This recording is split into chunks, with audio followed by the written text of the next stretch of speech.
Theater to win $5,000. Join us for our grand drawing event on Saturday, August 1st with live music, barbecue, family fun, and your chance to win big.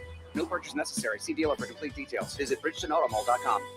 Embarrassed by ugly yellow toe fungus? Living with toe fungus it's embarrassing. I was afraid to take my socks off. I hid my yellow and crumbly toes from everybody. Introducing Crystal Flush. Crystal Flush is the only FDA-registered 2-in-1 home treatment that attacks your toe fungus from both the inside and out. Crystal Flush's new and different combination system knocks out toe fungus for good, guaranteed. Crystal Flush is different. After just a few weeks, my fungus was gone.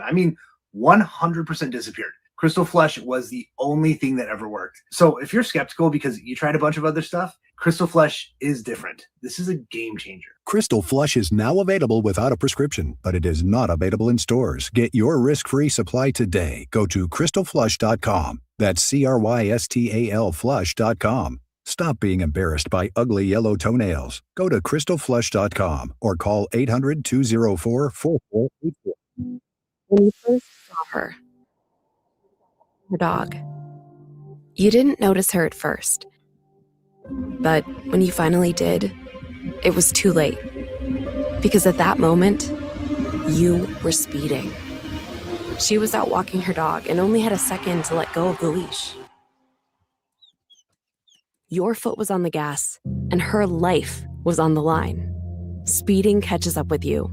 Paid for by NHTSA. Is your trading stopping you from shopping? It's time to drop in some Matt Black Nissan. Don't freak out about your old car. Trade out. Matt Black Nissan and Matt Black Infinity can get you out. Get up to $4,000 over Kelley Blue Book Fair Trade value for your old car. Come see us today at Matt Black Nissan and Matt Black Infinity on the Black Hole Warriors Pike in Egg Harbor Township. It's time to drop in some Matt Black Nissan. Next trade for the purchase of select models expires 1 You just testified under oath you're getting more fiber in your diet, and it was easy. Where is this additional fiber coming from? Mira Fiber Gummies. Objection! It's true. Mira Fiber has 8 grams of fiber to help me get the fiber I need in a day, plus 4 B vitamins for metabolism support, all in one serving. Overruled. My gut rests its case. Oh, that's my line. Find Mira Fiber today at your local retailer from the makers of Miralax. Mira Fiber supports metabolism of carbs, fats, and proteins. Serving size is 4 gummies. Every choice you make matters. When you dine local, shop neighborhood boutiques, or support small businesses, you strengthen our entire community. That's why the Greater Atlantic City Chamber of Commerce is proud to spotlight the businesses that make Atlantic County thrive. New York Life. Planning with purpose, protecting with confidence. You have a vision for growth. We have the blueprint to handle it. ACV Services, marketing the promise, delivering the proof. Impact Business Coaching, providing consulting support to small and medium-sized businesses. Vineland Construction Company, every business deserves the right home, and they can make it happen. 7 Brew in Egg Harbor Township. Chamber memberships connect your business with powerful networking, marketing visibility, and meaningful relationships with regional decision makers. Be a part of Atlantic County's thriving business community. Join today at acchamber.com, the Greater Atlantic City Chamber of Commerce, advancing business, elevating Atlantic County. South Jersey's official play-by-play home of the Eagles, Sixers, and Flyers. At 0 point would I ever consider not being a fan of the team. 97.3 ESPN, WENJ, WENJ HD, Millville, Atlantic City. A Town Square media station serving all of South Jersey. Isn't it about time for somebody's favorite radio program? Yeah. 97.3 ESPN presents The Sports Bash with Mike Gill. When I'm driving, I got a guy on the radio who talks to me. I can't see him, but he talks to me. Now, live from inside the Ocean Casino Resort Studio, here's Mike Gill. Our best game of the year. So many things went the way we wanted to go. It kind of starts in the first. Bryce makes a nice play down the line. Then Wheels obviously is being Wheels, doing his thing and just kind of getting us out of the gate with zeros. I thought our guys did a really good job with Scooble, battling pitches, battling him. Short gets a Saribi. But before that, like stop battles in an at bat, moves that guy ends up just by putting the ball in play, gets to second base, ends up getting that run in, harps at bat with Scooble. So it just ended up being one of those games that you're really happy about your club and the way we played and kind of the small things that we talked about. That was Don Mattingly after yesterday's win, which he called the best of the season for the Phillies as they hit the All-Star break. The Home Run Derby tonight. The Sports Bash is live. 97.3 ESPN. The 97.3 ESPN free mobile app, live video streaming. Watch the show on the 97.3 ESPN YouTube channel. What's up, everybody? I'm your host, Mike Gill. Josh Hennings producing today's show. You out there, we've got Home Run Derby odds tonight. The Derby, Schwarber and Harper. Listen to it all right here on 97.3 ESPN, especially if you don't have Netflix. The All-Star Home Run Derby is on Netflix, so you have to have Netflix. And I know a lot of people generally have Netflix, but if you don't, you can still listen to the Derby on 97.3 ESPN. I'll give you the odds for the Derby tonight. Are you on Team Schwarber or Team Harper? Not who do you like better. Who wins the Derby between those two? We also have that Phillies win yesterday. We'll give you what it means for the Phillies as they hit the All-Star break. You know, a couple of weeks ago, I think it was like 3 weeks ago, we wondered if the Phillies could get to 4.5 games at the All-Star break. Could they get to 4.5 games behind the Braves at the All-Star break? They were 6.5 games back at the time. And with the Phillies win yesterday over the Tigers, look, Scooble's pitching for the Tigers. This isn't some schlep rock out there. They got to be a left-hander in Scooble to basically cement and finish the first half of the season. They had a 9-game road trip. We'll talk about how they finished that. But the Phillies win yesterday. They are 2 back of the Braves as we hit the All-Star break. 97 games into the season, and the Phillies have 54 wins. So, you know, you take a look at this team, and you wonder, what is this team? You know, at the beginning of the year, when they were 9-19, you wondered, what could this team be? What could this team be at 9-19 this season? Could they realistically be an NL East champion? And I don't think anybody thought so, myself included. And you weren't even sure they could get into the wild card race. But this is a team that's now on pace for a 90-win season. So if they get to 90 wins, you would think they make an a wild card matchup. But they got a lot of things to fix. We're going to talk about it all. I don't want to get your guys' thoughts at the All-Star break. 609-403-0973.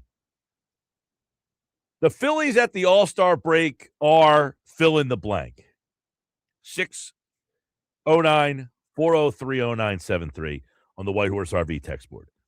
The Phillies at the All-Star break are what? A World Series contender, a playoff team, a disappointment, surprising. What's the word you're using to fill in the blank? Braves are 55-40.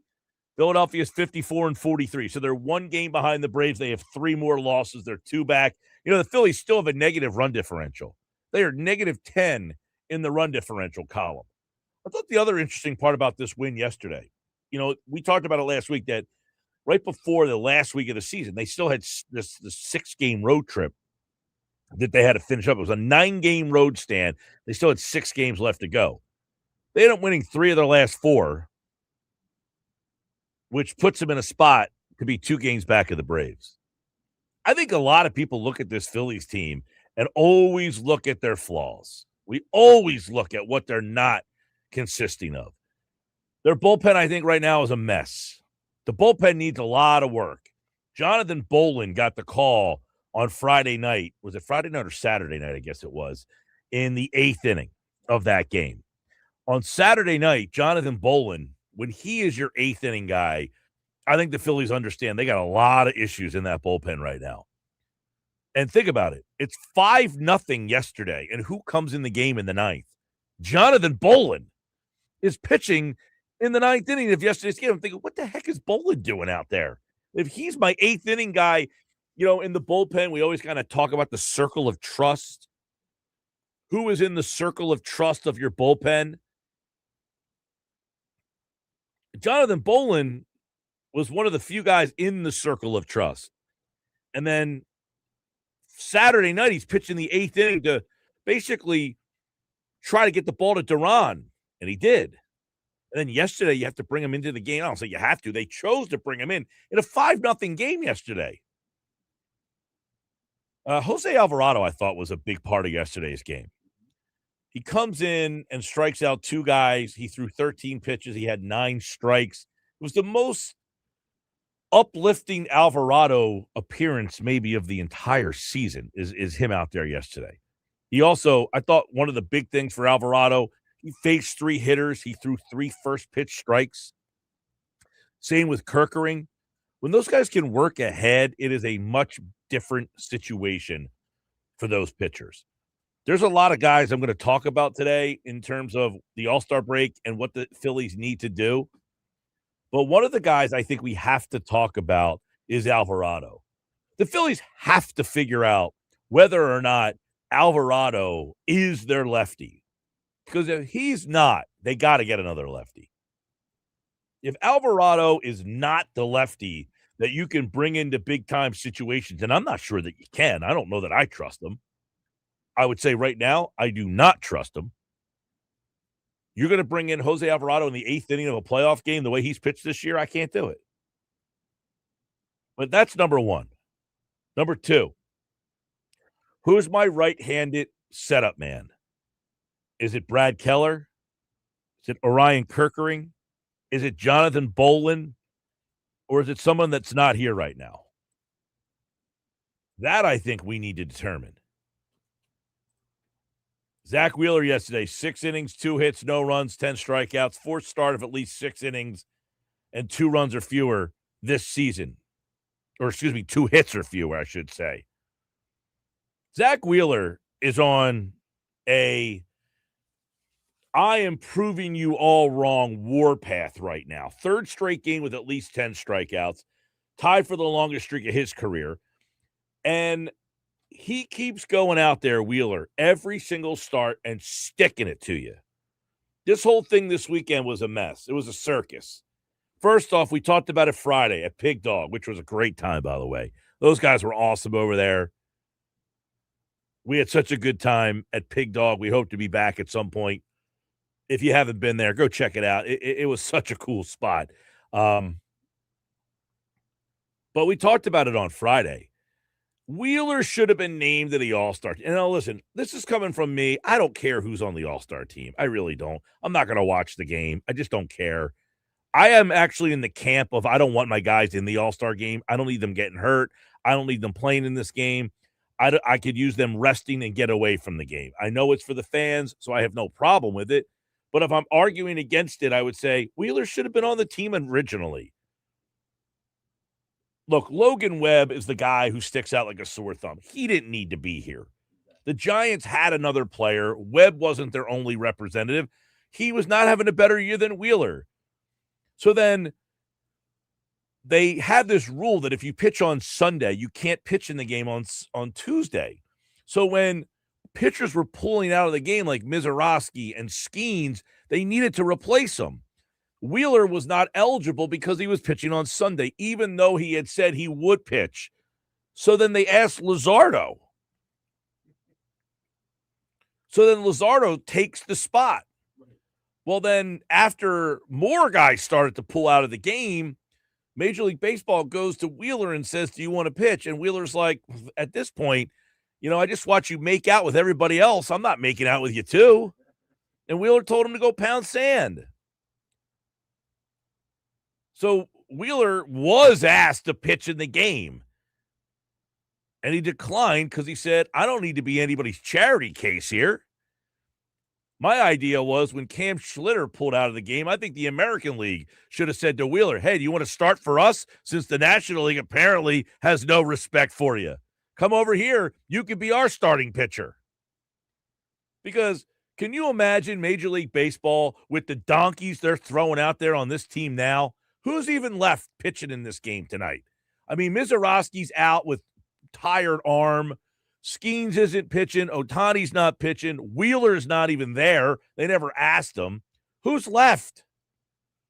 You're telling me that Major League Baseball has a guy 10-1 with a 2.13 ERA, and they didn't think to ask him with a 0.89 whip, pitching in his home ballpark? They didn't think, hey, this guy might be a good story to have here. Coming off of the surgery that he had, losing a rib, missing the season last year. You dopes.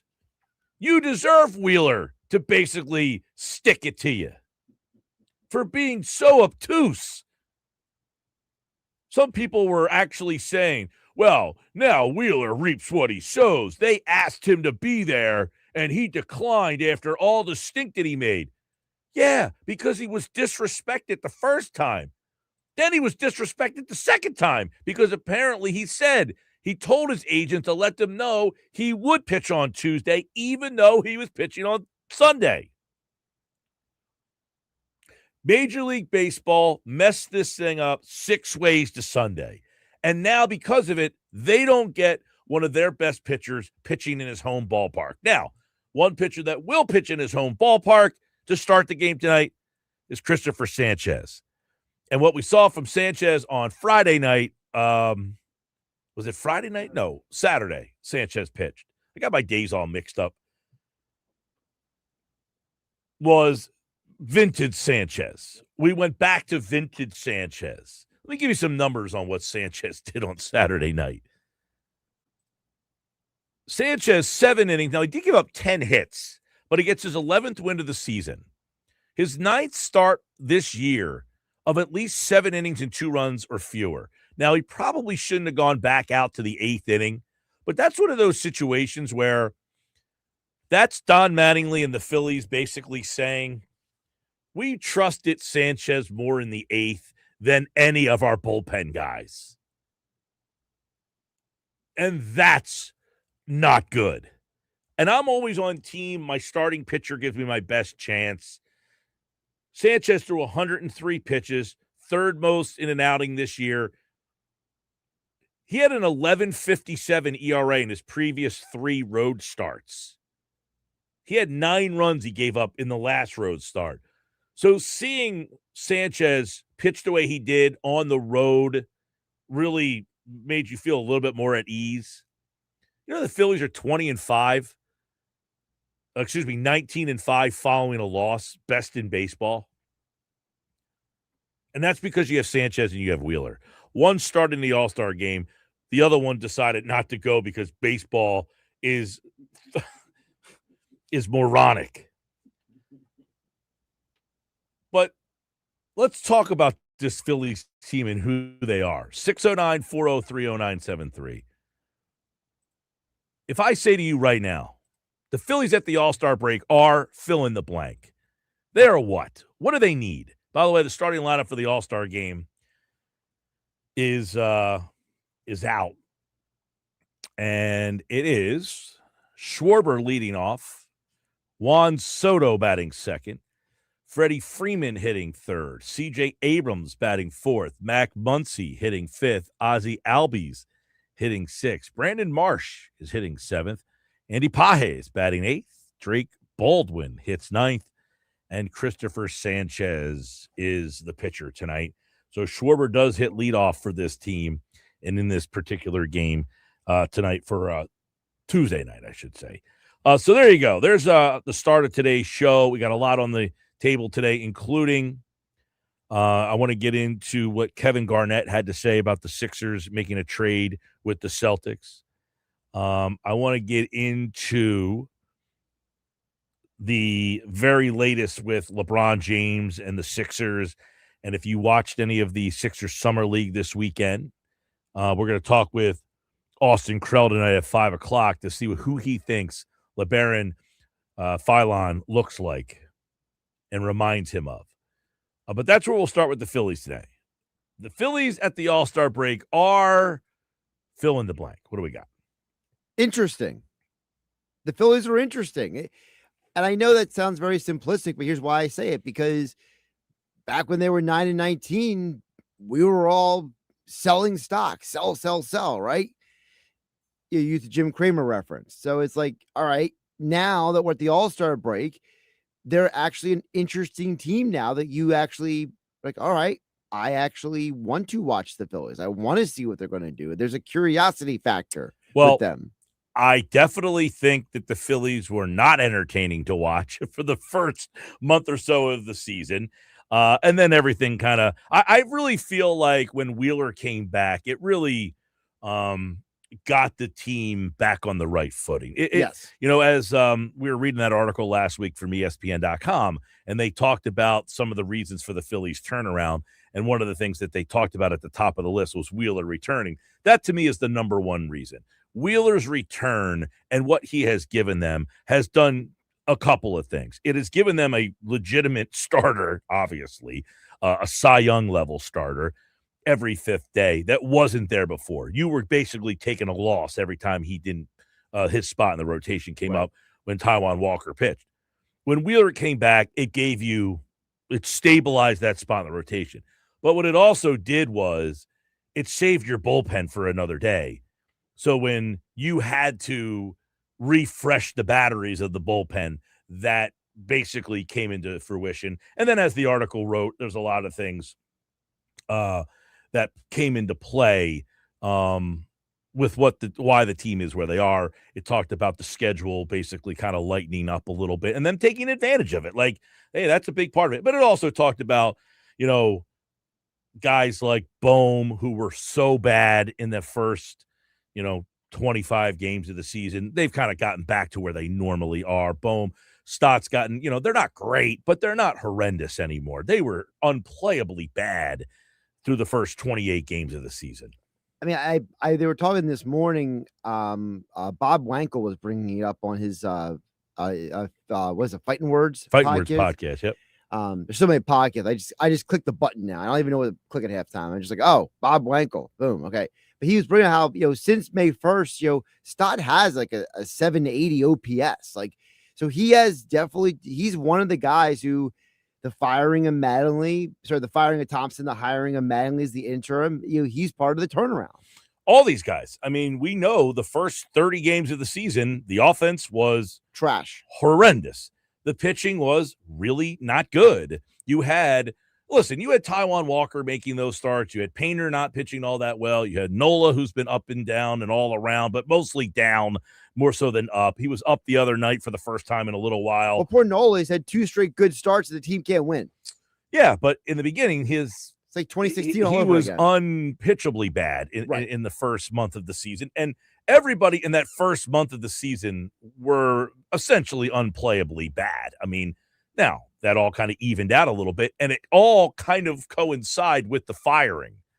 So it's easy to say that's essentially what needed to be done.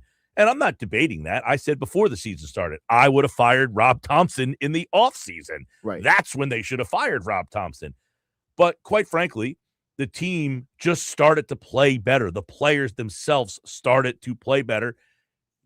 You had Wheeler. They did not have Wheeler in the month of April. And that really changed a lot of different things for this team. And I really think that, in the second half of the season now, as they hit the break, that you will get an opportunity to come out recharged and refreshed. I don't like the fact that there's 6 guys in the All-Star game for the Phillies. Too many? Yeah, I think a lot of these guys, Harper, Schwarber, now they're going to play. Listen, I get it. They're going to play an inning or two. They're going to tip their caps and do whatever they got to do. But I just rather them not have to play at all and go get, like, for me, I like my guys getting away from the game, refreshing, recharging, all that good stuff. Well, I mean, I don't know if you've heard the conversation, but there's always been that conversation. They need to make the All-Star break longer. I think the way this whole thing happened with the Sunday pitchers and everybody pulling out of the game, today's just a total day off. Yeah. Now, what you could have done is, Mm-hmm. like, they played the Futures game yesterday, and I feel like that kind of got lost in the sauce a little bit. It did. So maybe you do that on Monday night, the Futures game on Monday night, the Home Run Derby on Tuesday, night, play the game on Wednesday. Everybody's off on Thursday, and then everybody, because the Phillies start up on Thursday again. Correct. They're off on Friday because of is it the World Cup? I think so. I'm so here was the article that we were talking about last week. They talked about the Phillies, and it says the Phillies dug themselves off from a bad start that resulted in Thompson getting fired, going 41-21 since Mattingly became the manager. But it has less to do with the managerial change and everything to do with, one, playing a softer schedule immediately after Mattingly took over, which many of the people who cover the team have all kind of said that coincided with the fact that they played a tough part of the schedule and got waxed when they were playing their worst. They played some teams that were playing their best at that time. Yeah, it's something that you and the Phillies basketball guys talked about numerous times. Yeah, and a lot of others as well. Bob has brought it up. McGarry's brought it up. Scott Lauber's brought it up. This writer has also brought it up. They said number 2, Zach Wheeler returning to the rotation. That, to me, is number 1 on the list because playing the softer schedule, if you're not good, you're going to lose to those teams. It doesn't matter that you're playing a softer schedule. If you're not good, you're going to get beat by those teams. And obviously they were good enough. But Wheeler came back at 8-18, and having him start every 5th day really stabilized the top end of that rotation, which also coincided with Christopher Sanchez going 5 straight games where he was scoreless. Exactly. So you had Wheeler and Sanchez at the top of that rotation now. That put those 2 guys back. It saved your bullpen. And then the other one that they list is Bryce Harper started to get really hot after the month of April. And that was something that we didn't talk a whole heck of a lot about because it's Harper. But Harper got a lot of criticism in the offseason for, was he elite? Is he not elite? And all of a sudden, Bryce Harper had a big month, really big month of June. And then the bit players. Brandon Marsh is not a bit player right now. He's an all-star player. Right. But the bit players like Stott and Bohm, those guys who were so bad in April, they were at least major league average players. I say average players. They weren't great, but they were just okay, which is fine.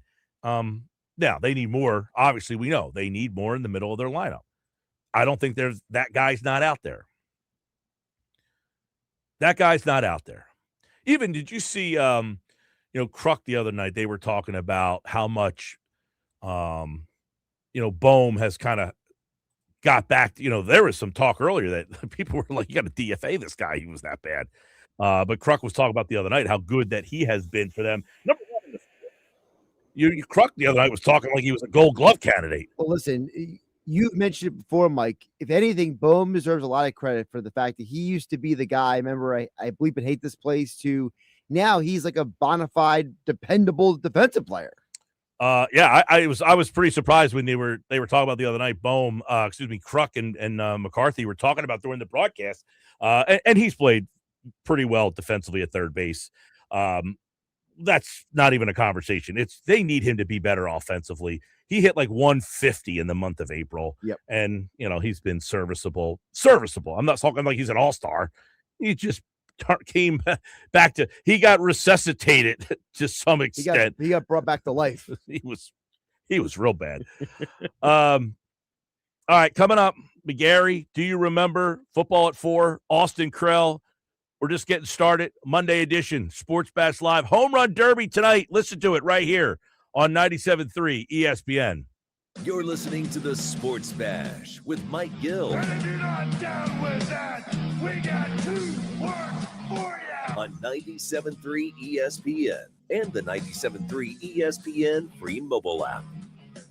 In celebration of America's 250th, we the people of Matt Blatt Kia in Egg Harbor Township make this declaration. All Americans have the right to a new car at a low monthly payment. Revolutionary 27 Kia Telluride LX, just $259 per month during the Freedom to Save event. Matt Blatt Kia, 6211 Black Horse Pike, Egg Harbor Township, at mattblattkia.com. It's got to be a Matt Blatt Kia.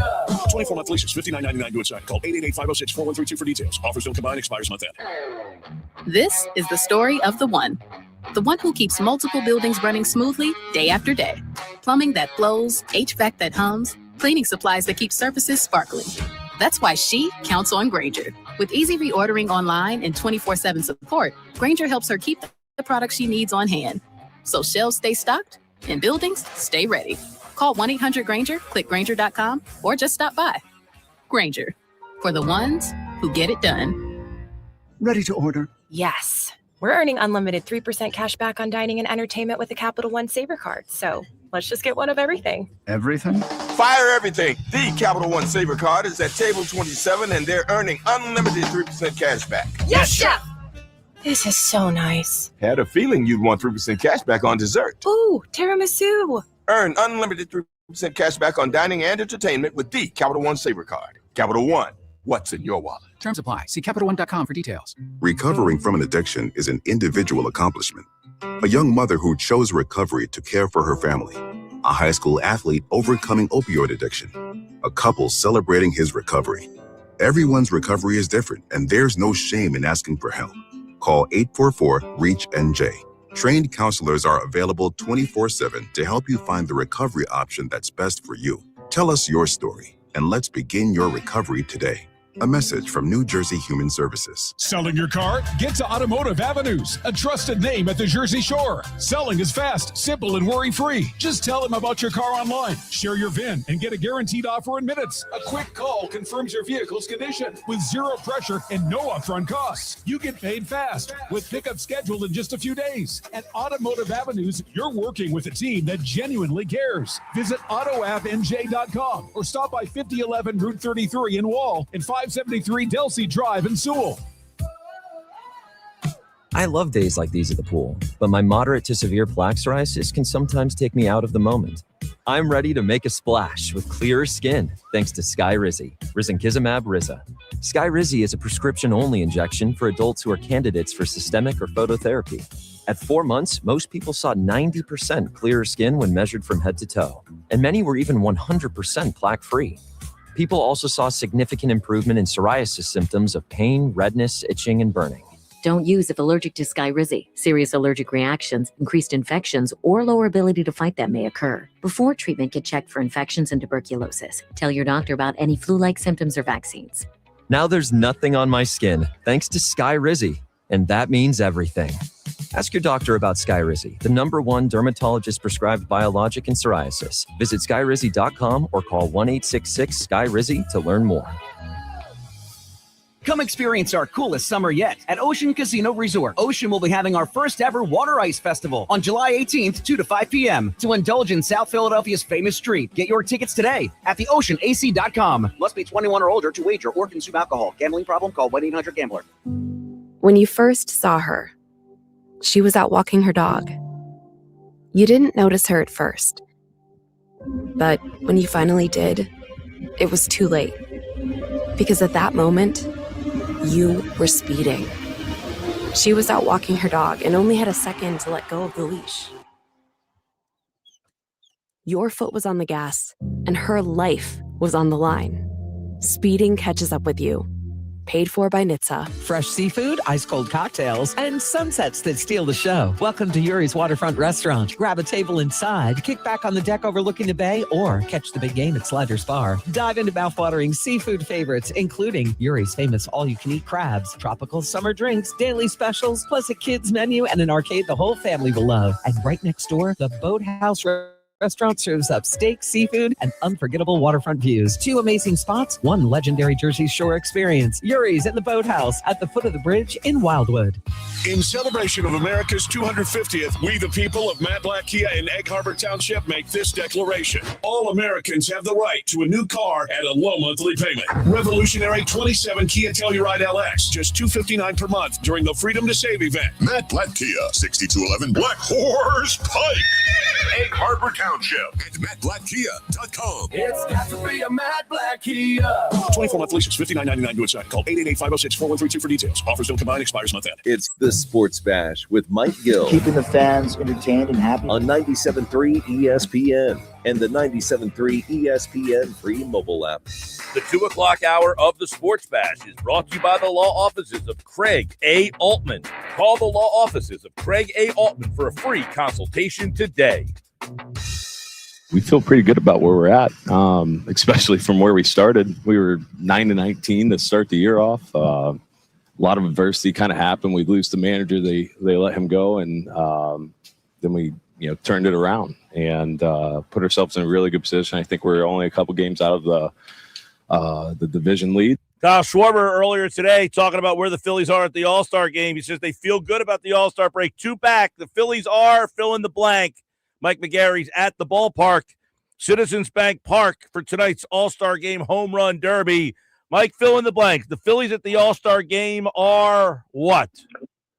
Wow, are a contender to win it all. I think that's what you have to say about them right now. And I remain cautiously optimistic about their prospects and cautiously concerned at the same time. But I would say they are a contender. And if you'd asked me that in early April, back when they were 8-18 and 9-19, maybe I wouldn't have responded with that word. Yeah, 8-18, or it should be 9-19. 8-18 when Wheeler came back, and right, really that exactly. Wheeler start kind of changed everything for this team, right? And he's 10-1, a whip under 1, an ERA in the low 2s. I mean, how much you see that start yesterday? What has he meant to the turnaround that this team has made?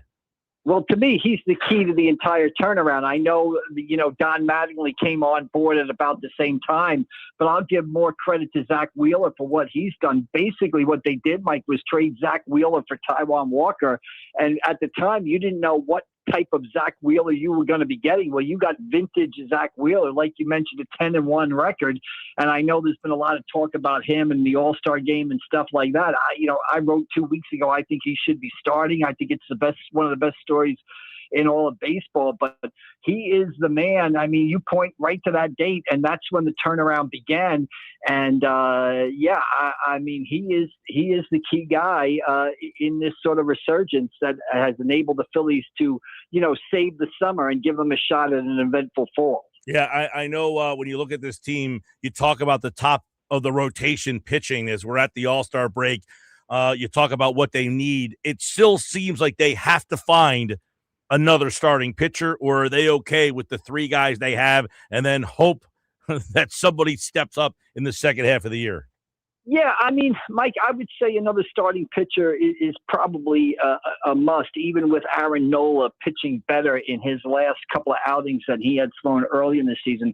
I just don't think you can survive every 5th day with a bullpen game, right? So I think if you can find a starter to fill that number 5 role in the rotation, I think that would be a plus. But to me, the number one, need to me is the bullpen. We talk about the circle of trust all the time. I mean, Johan Duran is in the circle of trust. Maybe Jonathan Bolin has got a foot into a big toe in the circle of trust, basically. But that's about it for me when I look at that bullpen. So I think this bullpen needs to be bolstered because, as we've talked, their past playoff failures, a lot of fans have focused on the offense and the ability of the offense to get it done. But the relievers have been just as much as fault for the past extras as the offense. Yeah, we're going to talk about the relievers now because Bolin came in the 8th on Saturday night. I thought that was interesting because if Bolin's your 8th inning guy, is your bullpen good enough? Yeah, I don't think so, Mike. I mean, nothing against Jonathan Bolin, but he's never really done it in a big spot in October. I think if Jonathan Bowlen is your sixth inning guy or your seventh inning guy, you can get by. But I think you need, a lockdown eighth inning guy. And I'm not sure asking Jonathan Bowlen to do it in his, in Philadelphia in the postseason might be asking a bit too much. So to me, and especially they need lefty relievers, right? They need somebody from the left-handed side. Again, I come back to, Shohei Ohtani and Freddie Freeman are due up in that inning. Who is coming out of the Phillies bullpen in the seventh and eighth inning to face that pocket? I don't think they have a guy right now who can do that. No, and we look at yesterday, Alvarado, probably one of his better performances in maybe of the season. 2 strikeouts, 13 pitches, 9 strikes. But if he's the left-handed guy with the highest level of importance, I don't know how you feel about that come playoff time. Yeah, I don't feel good about it, basically, because he's been so inconsistent, and it's really been an inconsistent since he was suspended for the PEDs last season. And you wonder how much the PEDs had on his performance at the beginning of last season. So again, you've got guys. Alvarado is one guy. Kirk Green's another guy. They've had some success. They've had some struggles in the postseason. I would feel better if you could get, a lefty reliever and then a guy to come in and really take over that eighth inning to serve as that bridge to Johan Duran. I think that is the number one thing that the Philadelphia Phillies need. And Mike, could you imagine talking about that back at spring training, that the Phillies bullpen was going to be maybe the biggest thing they need to add to or fix? Yeah, no, right, because there was optimism about that bullpen, right? And one of the problems has been, they signed Keller from Chicago. He had a great season last year, right? But he hasn't gotten it done this year. Now, maybe he's hurt. He's come back. We haven't seen him. Maybe he will be the pitcher that they thought he would be when they signed him in the offseason. But I think that's been a big situation, or a big reason why we have doubts about the bullpen, is one of the guys they kind of depended on to be that eighth inning guy so far has not been that great so far this season. Yeah, I know you take a look at that bullpen and you're wondering, can they focus on that bullpen ahead of everything else? I mean, just keep the lineup the same, keep the starting rotation. If you have to make 2 trades, it might be 2 bullpen arms, unless, Mike McGarry, do they go to the farm system and do something drastic? Gage Wood, we saw pitch in the Futures game yesterday. We see Alex McFarland. He's down there blowing people away at Double-A Reading. Are those options for the Phillies, or are they long shots? Yeah, I would put them as long shots, Mike. Again, you don't want to say that a guy can't do it if he hasn't ever done it before, because, eventually, they all are in the playoffs for their first time and they all respond. But I would not feel good with a team that is kind of built to win this season, and a team that has some age on it, right? It would be one thing if we were talking about a young core of guys all coming up together. But this team has, Bryce Harper in his 30s, Kyle Schwarber in his 30s, Zach Wheeler in his 30s, Trey Turner in his 30s. I don't think you can rely on rookies in a big spot. It would be one thing if everybody was 25, 26, and we were all we were all jumping into the pool together, right? But this is a team that built to win now, and I don't think you can rely on rookie relievers who have no postseason experience to get it done, or even much big league experience. So I think you got to go out and get, an Aroldis Chapman out of Boston, although they're back in the race. AJ Minter out of the Mets, Luke Weaver from the Mets.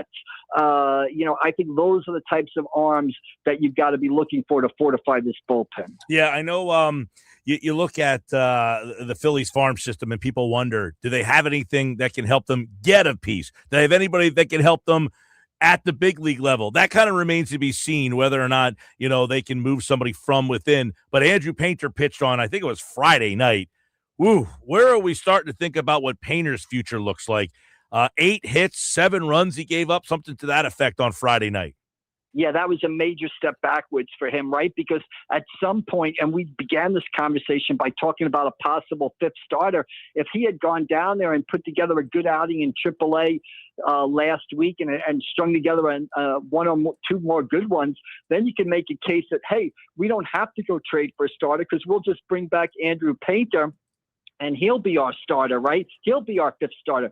But you can't do that after his performance the other night. So that performance, gave him up 7 earned runs and 8 hits in 2 innings. That probably set him back to the beginning of September, if then. So that's a major problem. And Mike, the question I have is, and I have no idea about the quality of players they have, at the single A level or below, but does this team have enough in its minor league system to make a deal for 2 or 3 relievers and a starting pitcher in a bat? Or are they in a situation where maybe they shake it up a little bit and, trade somebody off the big league roster to get relievers in here? It's going to be an interesting trade deadline for Dave Dombrowski. Well, I guess the options are the same culprits, right? Alec Boehm, who we talked about before. I mean, he was so bad in April. Now he's just serviceable. I would say serviceable is not a kind word to use about somebody, but he's at least got himself to serviceable from where he started this season. His splits were 151, 218, and 208 slug. I mean, he was he's at least got himself back to being serviceable, but his name comes up a lot because he is a free agent at the end of the year. And then there's Stott. I don't know that the Phillies want to move Stott. He has kind of found himself a little bit offensively here. So I don't know if there's a lot of guys on the big league roster that they could move. Those 2 names are the ones that usually come up.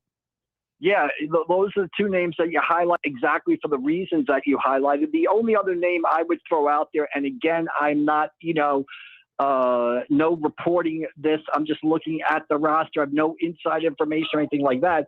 But do they look at a guy like Justin Crawford? You can slide Derek Hill into center field right now. Do you use a guy like Crawford to get, 2 big-time relievers or a starting pitcher, or a bat?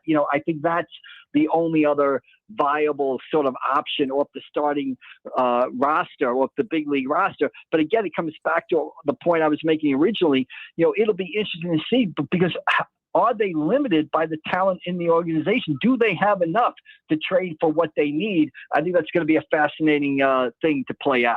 All right. Well, obviously, Phil's at the All-Star break. They are 2 back. We talked about it a couple weeks ago, Mike. I think they were 6.5 back. We said, could they get to 4.5 back? They got it down to 2. So they have exceeded that. And it looks like this is going to be a fun race in the second half of the year. Yeah, they saved the summer, right, Mike? I mean, we were talking in April, thinking that the season might be over by Memorial Day. We're going to be sitting on the beaches of Wildwood and Sea Isle City and Avalon and Atlantic City, following, not having to follow the games on our phones or listen to the games on our phones or anything like that because the Phillies are out of it. At the very least, they have saved the summer. They put themselves in position to make the postseason. They're playing almost at the same pace they played last year when they won 96 games. So, again, that's why I remain cautiously optimistic and cautiously concerned at the same time. All right, Mike, it was a busy weekend for the locals. You wrote about it over at PressOfAtlanticCity.com. In the first round on Saturday, it was Cameron Flukie getting drafted by the Tigers. He's an EHT alum. Yeah, great job by Flukie with the number 22 pick. The Tigers take him, 6'6" pitcher, 2023 EHT graduate, Coastal Carolina ace. Mike, he was the 3rd guy from a Cape Atlantic League school I've seen drafted in the first round, taken with the 22nd pick. Mike Trout was taken with the 25th pick. Chase Petty from Milan Regional was taken with the 26th pick. So Cameron Flukie ahead of those guys. Great way to start his career. Then on Sunday, we saw Alex Weingartner of St. Augustine Prep, high school outfielder, pitcher, dynamite player, our player of the year, the player of the year in New Jersey, taken by the White Sox in the 6th round. And then to cap the night off, in the late rounds, 3 St. Joe pitchers with Cape Atlantic League ties. Christian Coppola from Cedar Creek, Duke McCarron from Ocean City, and Andrew Gaines from St. Augustine Prep, all drafted. Coppola by the Phillies. So, again, another great draft by local players. And the local baseball coaches and feeder systems and high schools have a lot to be proud of after a weekend like we just had. Yeah, you can read all about that at PressOfAtlanticCity.com. And by the way, you mentioned the other guy drafted. He kind of kicked it all off. That was Mike Trout, and he will hit leadoff for the American League tomorrow night as the lineup for the American League was released about 35 minutes ago. Mike Trout will hit leadoff. What is it? What's the scene up there for the Derby tonight? Well, we just came out of the press conferences with the starting pitchers. I'm about to head out to Ashburn Alley. The National League players will be out there. Mike Trout and the American League players will be out there afterwards. And then I'm interested to see what the Home Run Derby looks like in the ballpark. You know, I was at the one in 1996 that Barry Bonds won. That one was during the day at Veterans Stadium. Didn't have the same hype around it. So we'll see what's happening here. And I think we can all agree we need to somehow get Kyle Schwarber and Bryce Harper into the final of the Home Run Derby tonight by hook or by crook for this event to really sort of reach its potential. I don't know if we need some home cooking here or something, but that's what we all need to happen. All right, well, we'll keep an eye on the Derby tonight. You can listen to it on 97.3 ESPN, and I've got the odds to win it. We'll go over those in just a little bit here on the show. Mike, appreciate it, man. All right, Mike, we'll see you down the road. Thanks. Mike McGarry from the Press of Atlantic City, pressofac.com. He is at Citizens Bank Park for tonight's All-Star Game festivities, which include the Home Run Derby. Tomorrow night, the All-Star Game, and, of course, 6 Phillies have been named to the All-Star Game. Sanchez, Duran, Schwarber, Harper, Marsh, and now Luzardo. He is now the 6th guy that will compete for the Phillies at the All-Star Game. We told you the lineup, and the lineup for the Phillies each and every day on the show is always brought to you by Chachi's 13th floor at Rafici's, coming soon to the White Horse Pike. And, of course, when the Phillies lineup comes out, you always have a chance to win with Chachi's 13th floor. We'll do that again starting on Thursday when the Phillies are back, but we'll give you the All-Star lineup today and tomorrow thanks to Chachi's 13th floor. Coming soon to the White Horse Pike in Absecon. All right, coming up, we got On This Day. Do you remember things that happened on July 13th? These are some good ones today. Stick around. That's next. This is the Sports Bash.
252. Do you remember things that happened on this day? July 13th. That's the day in question here. First one for you, Josh. Do you remember? Probably not. 1943. The Major League Baseball All-Star Game was in Philadelphia, Shibe Park. It hosted the first ever night game in All-Star Game history as the American League beats the National League 5-3 in that first ever night game in All-Star Game history, 1943. Now, McGarry's brought up twice that in 1996 that the Home Run Derby was in the daytime. I don't remember that ever happened. It was a lot of the home run derby used to be in the daytime. I don't remember that. I feel like my whole life I used to watch the Derby Monday night all the time. 96, you're telling me. You got to do the research on that. Oh, I know it's true because I remember I used to watch on ESPN Classic. But 1996, yeah, ESPN Classic, it was like Jimmy Fox against Lou Gehrig. I watched those ones.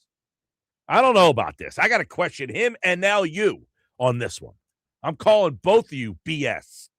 Also on this day, 1934, Babe Ruth hits his 700th career ding-a-ling-a-ling. Playing for the New York Yankees. He was 39 years old off the time. He hits it off of Tigers pitcher Tommy Bridges. Babe Ruth, 700 homers on this day in 1934.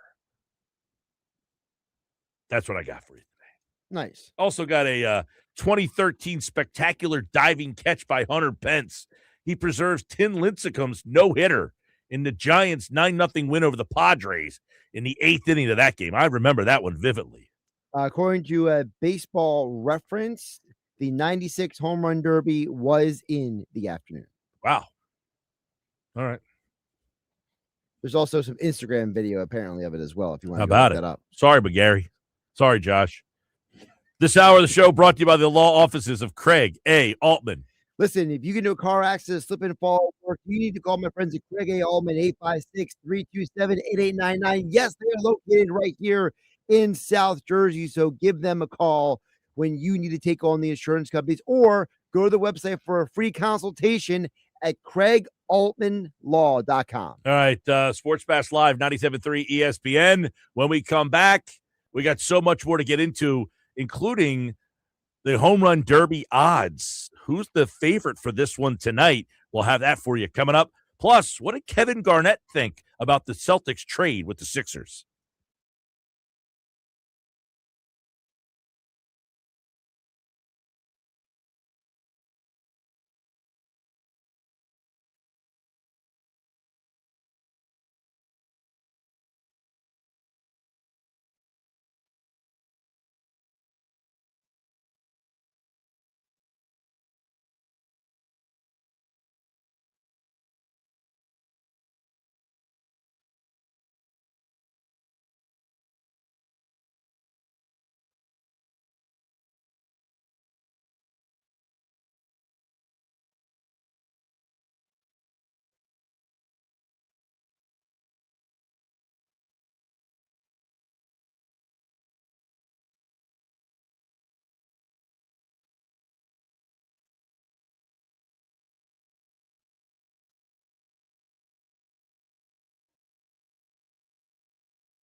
All right, 3 o'clock Sports Bash this hour brought to you by Broadleys Plumbing, Heating, Cooling, Air Conditioning. Trusted source for heating, plumbing, service, and installation. 390-3907, the number.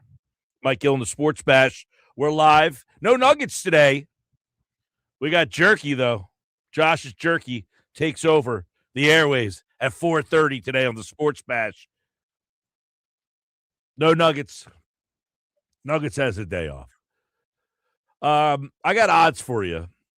Now, this is the slowest week of the sports year generally, which is why the ESPYs are on this week.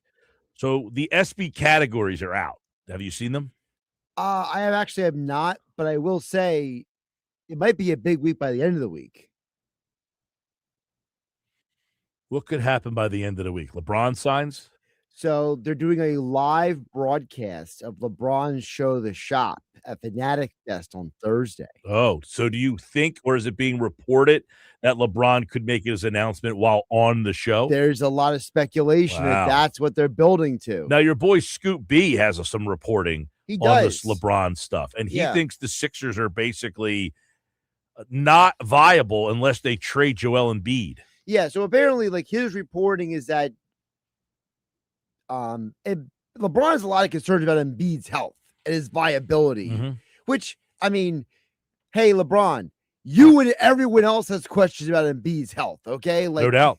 It's not like that's like rocket science from LeBron. No, but it's a fair reason why he would say, I don't know that I want to commit to that team because I don't know that I can trust LeBron. Now, Scoop B does point to something that you pointed out to before about how there is a connection between LeBron and Gansey, not just because Gansey was in Cleveland when LeBron was in Cleveland winning a championship, because Gansey was also in Ohio playing high school basketball when LeBron was playing high school. Well, and Gansey said he also played with Rich Paul, and that him and Paul know each other from their days as well. Right. And I don't know if you saw the one article, was it Jake Fisher this weekend? Someone wrote an article this weekend that basically, like, Gansey's almost like a Bob Myers clone. Yeah, I did see that. Like, they're basically saying that he's like they're Bob very Myers similar clone. Personalities and vision and all that stuff. I think if you're ranking the stuff that LeBron could be looking at, if you're looking at executives, you've got Gansey, who he knows really well, Bob Myers, who has a very good track record in history, right? Versus Bob Myers, who's friends with Rich Paul. Throw that in there. That as well. But LeBron is also friendly with the assistant general manager of the Cavs. Didn't they go to high school together? They did. So, you got that. I don't know what his relationship would be like with the Warriors, but in Miami, same owner, same GM, same everything. Now, Pat Riley and him had a little beef or whatever. Apparently, they cleaned that up a little bit. So I don't know where the Sixers hierarchy comes in on that level right there. But I will throw into this. So the audio in short snippets has been thrown around this weekend. So this was Rich Paul on NBA Today, and he made this comment. And I was hoping we get this conversation because I wanted the Mike Gill raw reaction to Rich Paul, because we played a lot of audio from Rich Paul from his podcast. And what's this from? This is from NBA Today. Hannah Storm was interviewing him at NBA Summer League. He's not chasing the ring. You hear these things like, why do we have to chase? He got 4. There's nothing to chase. He's not chasing the ghosts or anything like that. But when you work this hard to position yourself the way you have, and you can actually decide what you want to do, who wouldn't take advantage of that? I think it's people that go to work every day, probably the jobs that they begrudge going to. And so when you have a job that you can actually look forward to and you can actually make the decision, why wouldn't you do that? Especially when you worked hard to do so. So we're not worried about nobody's opinions or anything like that. Who cares if he's ring chasing? By the way, if he was ring chasing, he'd go to the Knicks. Right? I mean, if you're saying at this point, what team, it's not like back when the Warriors were the best team in the league and you're Durant, you go there, they had won multiple titles in that time frame. That was ring chasing. They beat you in the playoffs. This would be like if LeBron played for the Cavs in this year's playoffs, got swept by the Knicks, and then he went to the Knicks. That's not what's happening here. No. He's playing. Not even close. And he's saying he would have gone to the Knicks had they not won the title. Now he's looking for a team that, I think he wants a competitive team. He doesn't want to go play for the Pelicans. Right. So, like, do you feel like Rich Paul's comment there, Mike, is that him just like deflecting from the real answer then? Which is what? What LeBron really wants. Like, it's almost like he's saying, I'm telling you what he's not doing. And it's like, well, then what is he doing? You know what I mean? What is he doing? I think he is enjoying his summer and taking his time. He's enjoying his summer. Well, he's taking his time. He's enjoying his summer. He's taking his time. And then he's making the decision on where he ends up, where he wants to end up. And I think that's fair. Like, I think it's fair that he's saying, you know what? This is my last possible bite of the apple. I'm going to make sure that I don't do this hastily. And listen, hastily, is that a word? Hastily is a word. Yes. Yes. But I will say, guess what? Good for LeBron. You get to go on a world tour of golf courses. Props to you. Yeah, he was in Jersey, apparently, up in North Jersey golfing the other day, which had people going crazy, but he's up there for the Fanatics Fest, right? Well, he's at the Fanatic Fest this week. I look, the way that which I'm I keep looking getting at alerts it, for every 5 minutes, I feel like. Which is what? Fanatic Fest. I keep getting alerts for it on all my platforms. That's why I don't have alerts. Why would I get alerts or care to get alerts for Well, I Fanatics get emails. Fest? Well, so do I, but nothing about Fanatics Fest. What's in the emails? Anything good? No, it just tells me who the panelists are. Get your tickets now. You haven't bought. Have you bought your ticket yet? That kind of stuff. Well, if you're looking at all the hierarchies, ownership, top-level executives, coaching, Spoelstra, he knows, won a championship with him. Nick Nurse has won a championship. Kenny Atkinson's got to be low down the list. And Steve Kerr, he won a gold medal with.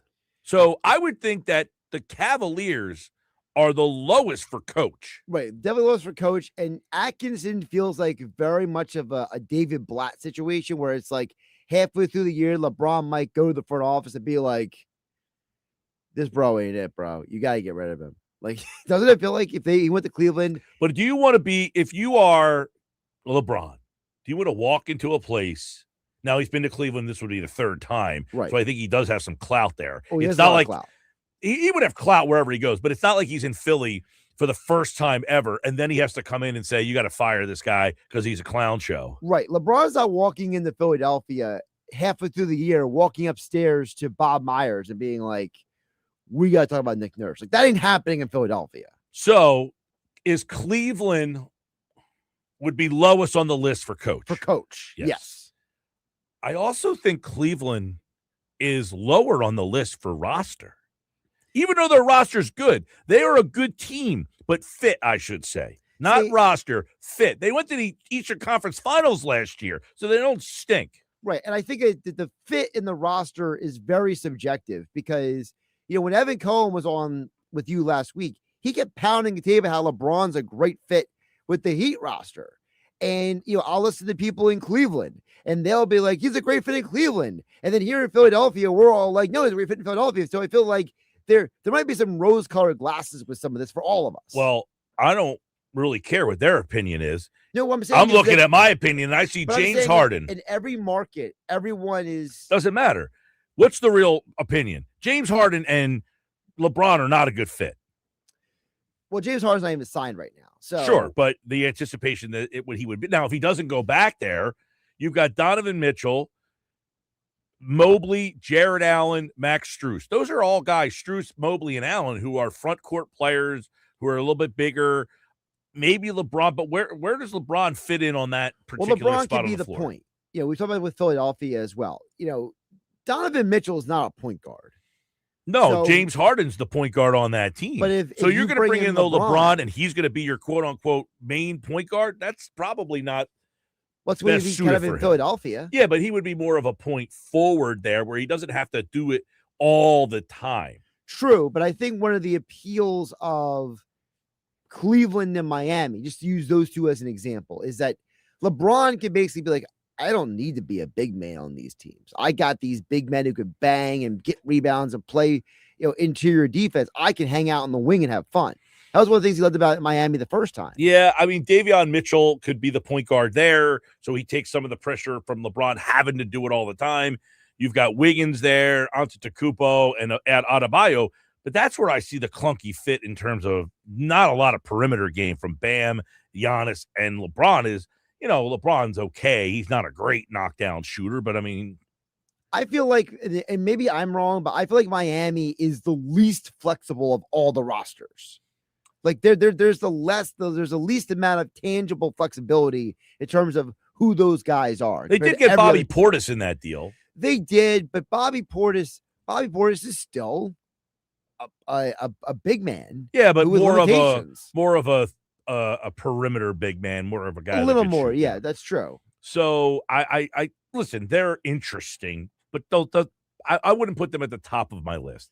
Then you got Golden State. That whole thing is him and Curry, because the rest of that team. No, you do have Porzingis probably coming back. Porzingis is coming back, and if you believe some of the reporting out there, I mean, I know they brought back in some shooters with that team. What's his name? Bajemski. Mm-hmm. He's a nice piece to have around a guy like LeBron. I can see that working.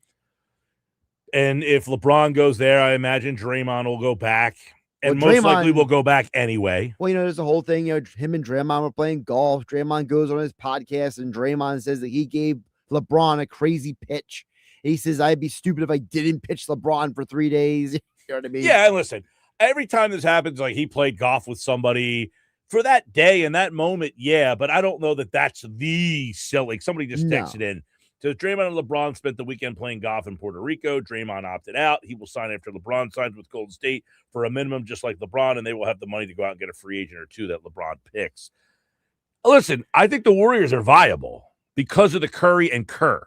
Yeah, especially Kerr. I think the point you brought about him winning a gold medal with Kerr is a big deal because we know LeBron, he loves, like, you saw the guy do a podcast with JJ Redick because head coach of the Lakers. Like, LeBron's got a thing with these coaches, Well, the Kerr and him obviously have a past relationship. Him and Spoelstra have a championship together. That's true. Him and Kerr have a gold medal together. Right, which is more valuable. Him and Nurse, I don't know what their connection is, other than, hey, he won a championship before with Kawhi Leonard. Right. Maybe he has a respect for him. I'm sure he does. I would think Atkinson definitively last on that list. Yeah, I think Atkinson is definitely last of all of them. Ownership. What's his relationship with the Cleveland ownership after the whole mess of burning the jerseys and we're going to win before you? And then he did go back there. So I'm assuming that's all. Him and Gilbert are on very good terms, apparently. Right. So that's not a problem. Miami, you got he knows the that same ownership group that from when he was there the last time. Who brought it up? Evan Cohen brought up the point that with the Sixers ownership group that, they do own the Guardians, right? The Cleveland Guardians. The Sixers have Wolf Blitzer has a stake in the Guardians. Not Wolf Blitzer. Harris Blitzer. David Blitzer. Yes. I don't know if Josh Harris actually has a stake in it or not. I thought it was just David. Yeah, Blitzer. I think it's just the Blitzer. It's not Josh Harris. Not Wolf Blitzer, sorry. No. It's David Blitzer. But he was talking about the Blitzer, who's with the Sixers, the Harris Blitzer group. Blitzer broke off and has ownership or is the owner of the Guardians, correct? Okay, so here it is. So David Blitzer is a minority partner with a path to majority ownership right now.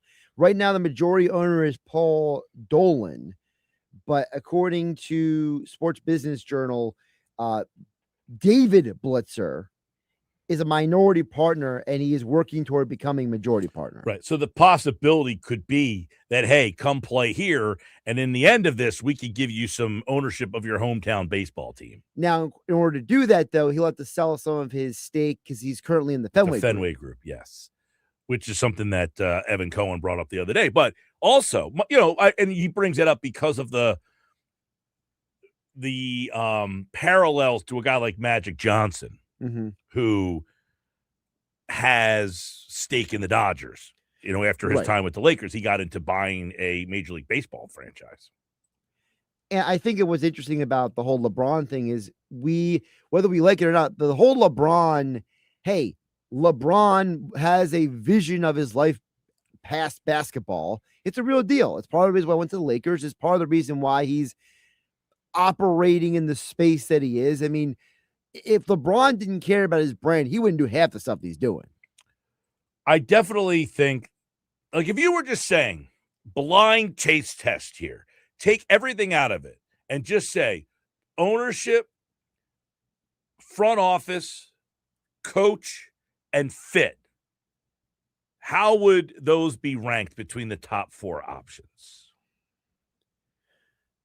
I would say that, like, forget the fact that he had he's played for Miami, he's played and won championships for Miami and Cleveland.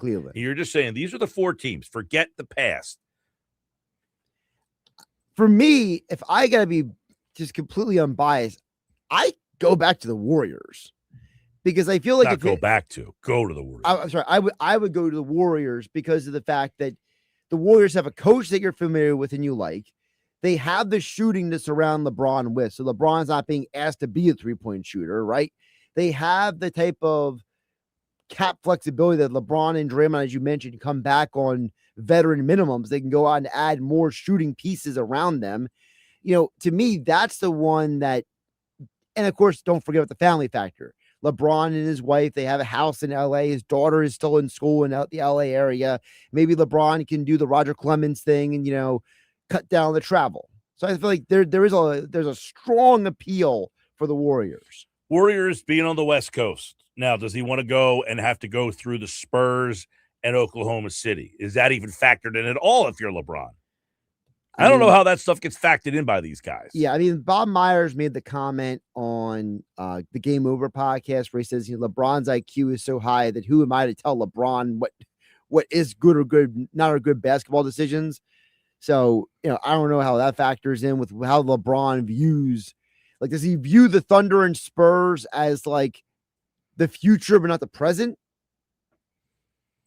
Well, that would be stupid. One won the title 2 years ago. The other one was in the finals last year. So It seems like they're both the future and the present. I know that. What I'm saying is that does he see that their recent success is maybe less than maybe the rest of us do? Like, does he see flaws in their armor? I don't know how he could. One went to the finals this year. The other one won the championship already and got back to the Western Conference Finals the next year and probably would have won had they been healthy.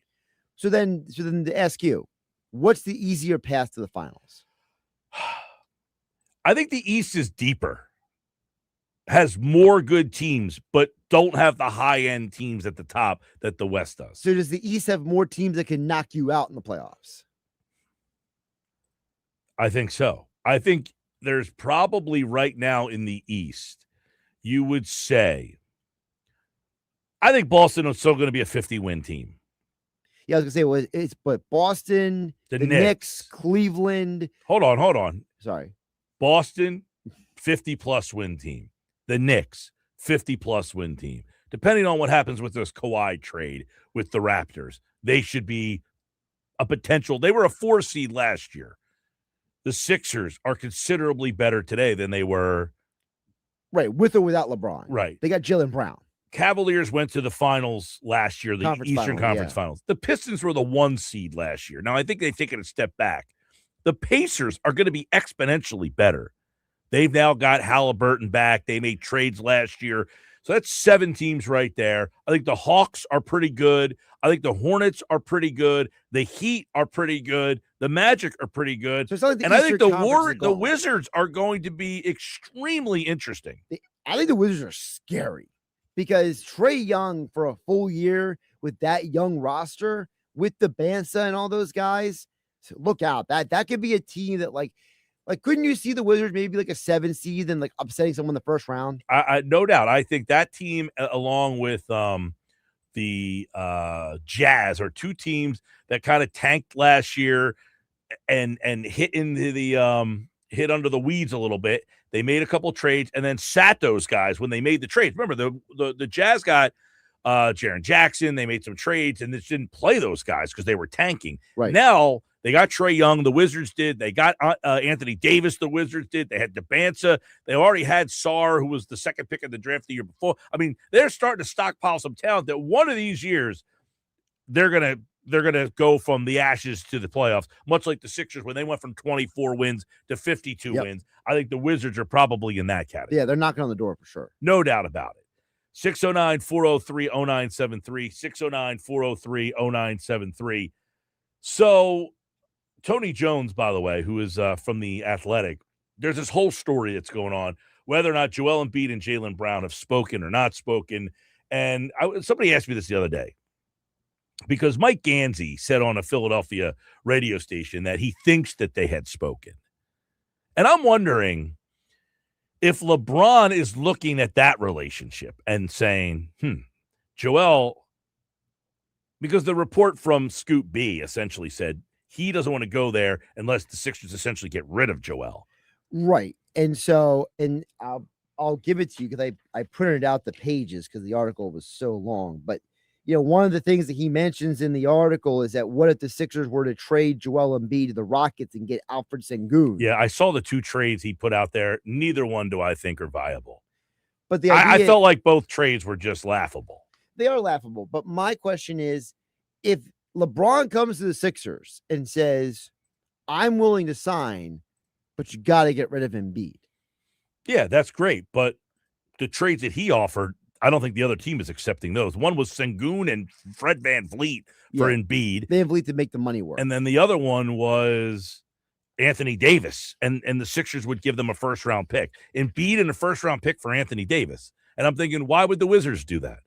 They wouldn't do it. They wouldn't do that. Neither one of those trades would But taking those trades out, I just mean in general. Yeah, but we're back to square one of, yeah, that sounds great, but who are the Sixers trading him to? Well, also, who's taking Embiid? That's what I'm saying.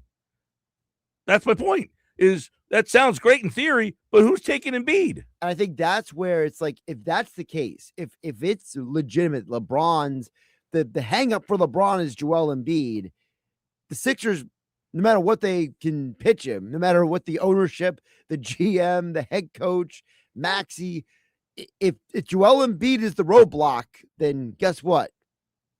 Road is blocked. Yeah, that's the thing. If he says, listen, I'll go there if you can get rid of Embiid. You show me you really want me, you got to get rid of him. I got to be honest. I think, to me, in my opinion, that's far-fetched. Very far-fetched. Right? Yeah. I can only get one. Well, what's far-fetched, all of it's far-fetched to me. I don't think LeBron is saying, I don't want to play with him. I find that to be far-fetched. That's my thoughts. I think LeBron would say, listen, if Embiid's healthy, we can win a title. Now, I get it. If. But I also feel that LeBron would say, even without Embiid, with Maxey and Edgecombe and Jaylen Brown and me, are they good enough? I think so. Maybe. That one I'd have to think about a little bit more. All right, Sports Bash Live. We got the odds, best team, best play, best single performance, best athlete, and more. That's all coming up next on the Sports Bash Live. This hour of the show brought to you by Broadleaf's Plumbing and Air Conditioning, 609-390-3907. Tomorrow, the Sports Bash is live for the All-Star Game celebration. Come out and watch the All-Star Game and hang out with us during the day at Yuri's in Wildwood. The seafood, extraordinary. The value, tremendous. The sunsets are on the house. Yuri's Waterfront Restaurant and the Boathouse at the foot of the bridge in Wildwood. Tomorrow, we'll be there for the All-Star Game celebration in Philadelphia. Watch it right with us tomorrow at Yuri's in Wildwood.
3:30 Sports Bash. Austin Krell tonight at 5. Sixers Summer League tomorrow night. If you've been watching, you've been seeing a guy that has been very impressive in LeBaron Fayon, who has put an impression on me specifically. I think he is a guy. I didn't know what my expectations were for him, but listen, just because you can play in the Summer League doesn't mean you can play. It certainly helps as opposed to not playing well, and that's one big difference. He definitely showing a handle that he can certainly lead an offense and do some other cool things. We'll talk to Krell about it tonight at 5 here on the Sports Bash Live, 97.3 ESPN. Winning teams know that consistency matters, and that's exactly what you'll find with my friends at Key Acura of Atlantic City. My friend Rocco and his team have built a loyal fan base of repeat customers by doing things the right way year after year. Acura delivers the kind of performance, precision, and dependability you can count on, and the team at Key Acura backs it up with outstanding customer service. Go see for yourself Key Acura of Atlantic City, the small but friendly dealer, Tilton Road EHC, online, Key Acura of AtlanticCity.com. All right. SBs tonight. These are the categories. You ready? Oh, it's Wednesday night. Derbies tonight. Yes. Derby tonight. I'll get you the odds for that coming up in a little bit as well. These are the categories for the ESPYs. I hate to also inform you, it is not Happy Hour Friday. It is not Happy Hour Friday, no. 2026 best team. Okay.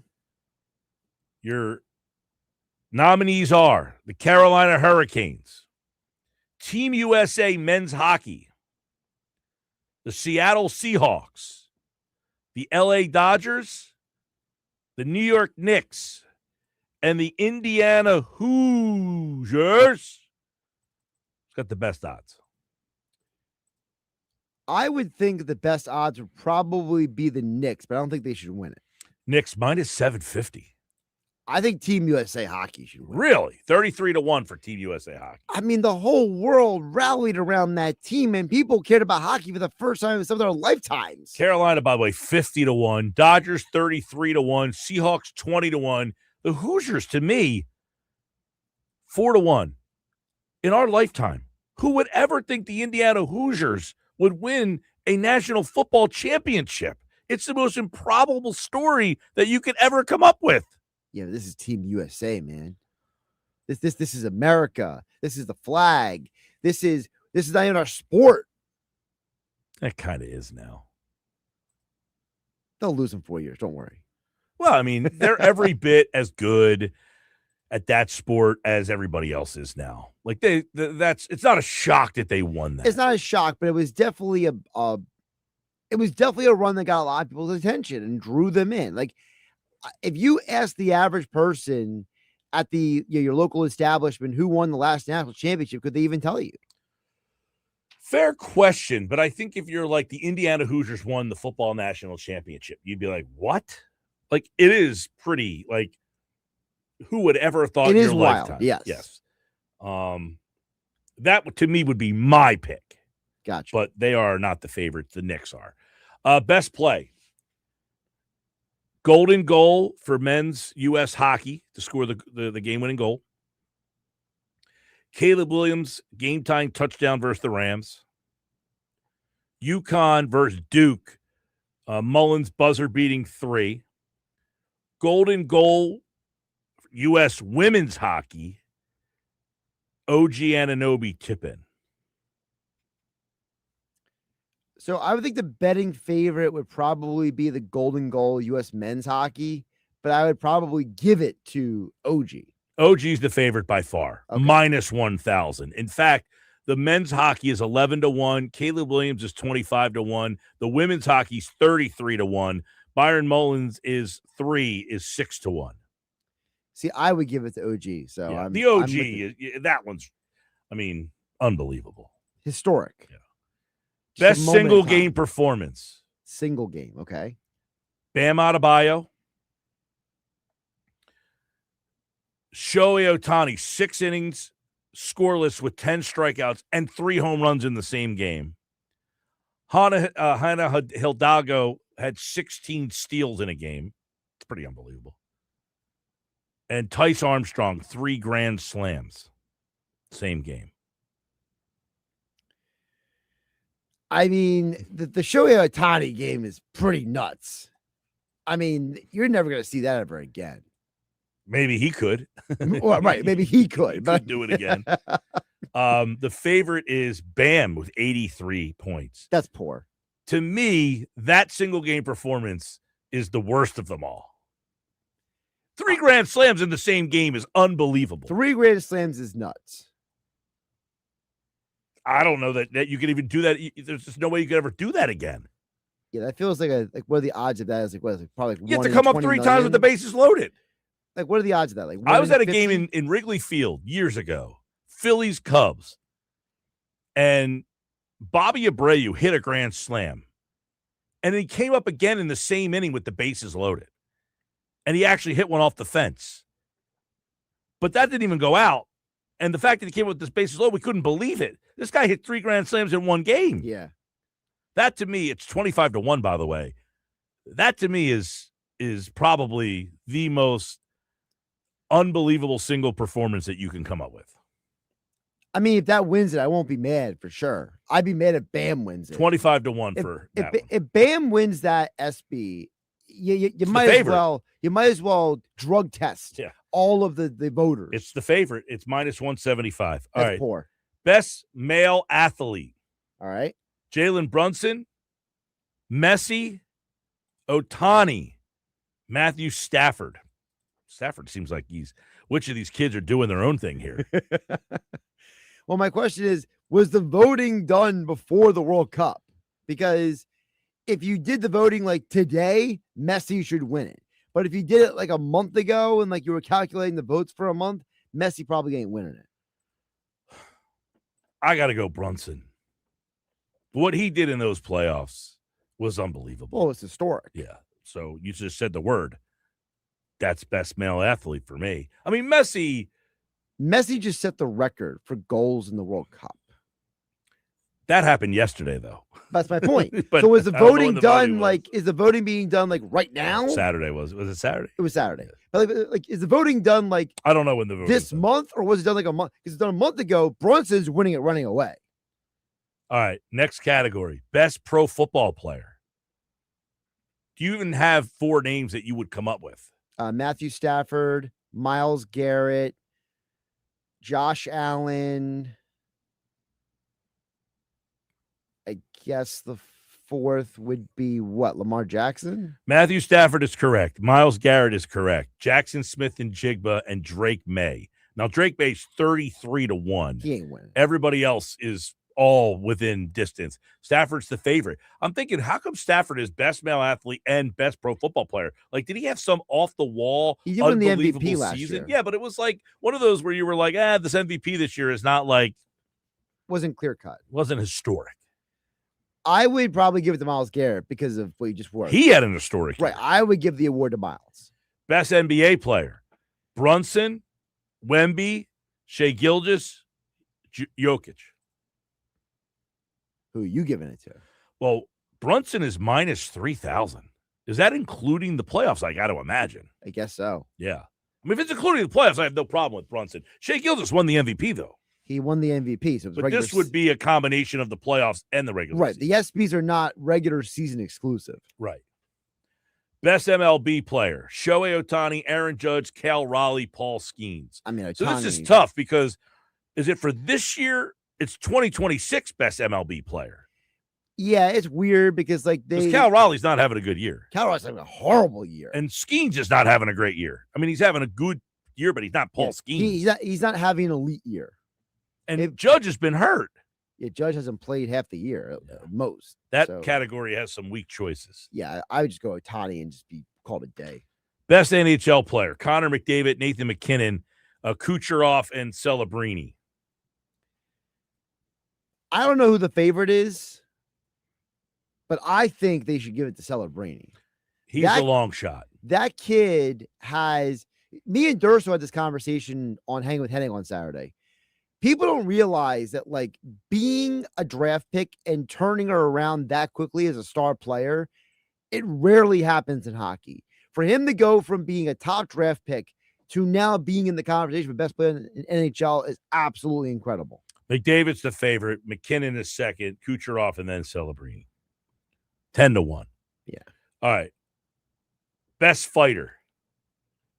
So is this like MMA or boxing or both? I think MMA. Is Clarissa Shields in MMA? Did she switch over? She does both. Both. Fundora, Shields, Crawford, Gaethje. Says both. Yeah, Crawford would be boxing. So Gaethje would be. Yeah, Gaethje's MMA. Yeah. Again, this comes back to when did the voting happen? Well, it's for 2026. I don't know when because the voting happened after UFC 2 Freedom 250. You got to give it to Gaethje. I mean, the guy was a 600 underdog. It was America versus the world. You win the championship for the last possible chance you had to win a champ. I mean, it's like a movie. That's cool.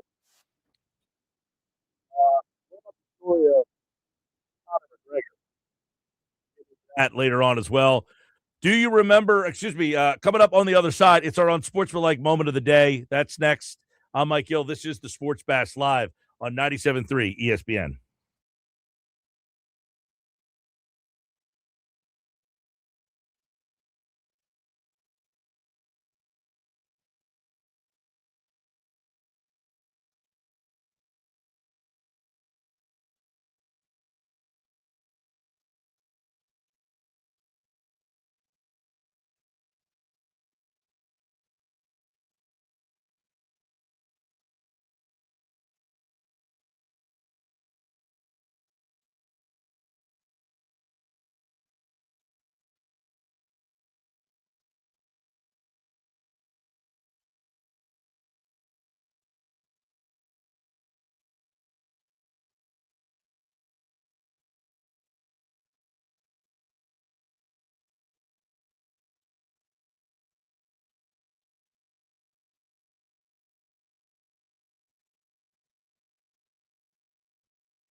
Jalen Hurts is the most disrespected quarterback of any quarterback in the NFL. It's ridiculous. I'm walking in the supermarket yesterday. You know what? I looked up to my left, and what did I see? A big Wheaties box with Jalen Hurts on the cover. And I sat there with a smile and a smirk on my face because this guy is going to get everybody this year. Everybody has written this guy off. Oh, it's just A.J. Brown, Sirianni, and Hurts. What's going on? Hurts' teammates don't like him as much as they like A.J. Brown. It's ridiculous that Jalen Hurts has been to 2 Super Bowls, has won a Super Bowl, and is this good and this accomplished in the NFL, and is not even on the top 10 list. Evan Cohen said that this morning on Unsportsmanlike right here on 97.3 ESPN, or on Sportsmanlike Moment of the Day. Listen,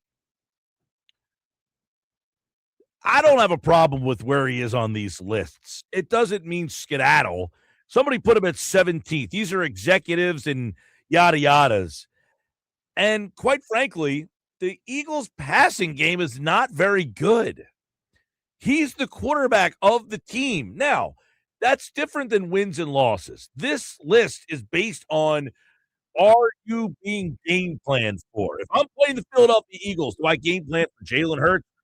Or do I game plan for Saquon Barkley or somebody else? The fact that Jalen Hurts is 17th on the list shouldn't bother anybody, because the Philadelphia Eagles in his time here have had 2 different coordinators fired because they can't pass the ball at a level that you should be able to from week to week. Now, that being said, he has won a Super Bowl. He has gotten to a Super Bowl. And in those games, he has performed at a very high level, especially the one that they lost. So it's not disrespectful to say, hey, look, he's kind of in the middle of the pack. However, is he better than Matthew Stafford? No. Is he better than Josh Allen? No. Is he better than Patrick Mahomes? Well, let me run the list, okay? So number 1 on the executive rankings was Josh Allen. Number 2 is Patrick Mahomes. Number 3 is Stafford. Number 4 is Joe Burrow. Number 5 is Lamar Jackson. So you would say all 5 of those quarterbacks should be ahead of Hurts? I think definitively Burrow, Stafford, Mahomes, Allen. What about Lamar? Lamar, I feel like Lamar gets a lot of extra bonuses because he's been an MVP. His numbers are very, very I think, is he better than Jalen on a week-to-week basis? Yes. But when it comes to one game that I need to win, I probably go with Jalen Hurts over Lamar Jackson. All right. But that's a different conversation. And that's why I don't have a problem with where Jalen Hurts falls on this list. Other guys have better numbers and are more appealing. The numbers might not be the reason why you win. So how do you weigh winning versus stats? Like, the whole thing of, well, Jalen won a Super Bowl. He's been to a Super Bowl. Like, there's been guys who have won Super Bowls that you're not like, oh, my God, I got to have that guy. Jalen Hurts kind of falls into that category. Is you can win the Super Bowl with him. He's good enough to win the Super Bowl, and he's good enough to play at a level. But is he good enough to play at that level week to week? Probably not. And that's why he goes in the middle of these lists all the time. But what matters more is it. Sure. I don't care that he's number 17, though. That doesn't bother me. I don't need him to be number 5. All right, well, let's get back to at least the fun of the exercise, okay? You would consider at least Hurts. You would take Hurts on your team instead of Lamar. Is that what you're saying? For a game that I need to win. Okay. Yes, I would say if I need to win this game this week, right now, which guy am I taking? I would take Hurts. If I say I need 17 weeks and I need to win the most games, I might say Lamar Jackson gives me the best chance over the 17 weeks. All right, number 6 on the list is Dak Prescott. Prescott's a numbers guy. Definitely piles the numbers up. He does. Not a winner in terms of a lot of success in the postseason. No success at all. So same thing. Do I take Prescott over 17 games, week in and week out, to put up a lot of numbers? Maybe my offense is better. Sure. I got to win one game. I go with Jalen Hurts. Number 7, Justin Herbert. Similar. Herbert. Do I like his numbers? Sure. I kind of think he's a little overrated. 7 would be a little high for me. One game, Hurts. Maybe full 17, Herbert. Number 8, Drake May. May had a great year last year. he's got one good season, one bad season. I need to see more. Did go to a Super Bowl. Didn't play all that well. Probably would go Hurts over May if you said one game situation. Now, 17 games, what I saw from Drake May last year, I'd take him. Number 9, Jared Goff. Goff is similar to Hurts, where he got to a Super Bowl, didn't win one, and you're kind of like.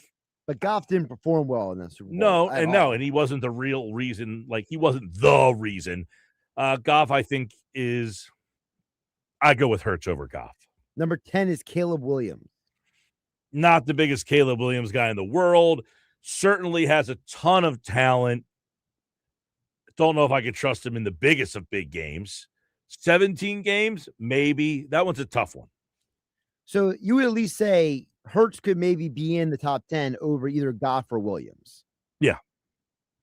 Yeah, and probably May. I think, May has to do it again. Herbert. Those guys Herbert has no postseason success. So what you're saying is 7 through 10 you feel is kind of weak sauce. Well, that whole area, that's where it's like Jalen Hurts being 17 or 7, there's really like a lot of guys in there that are debatable.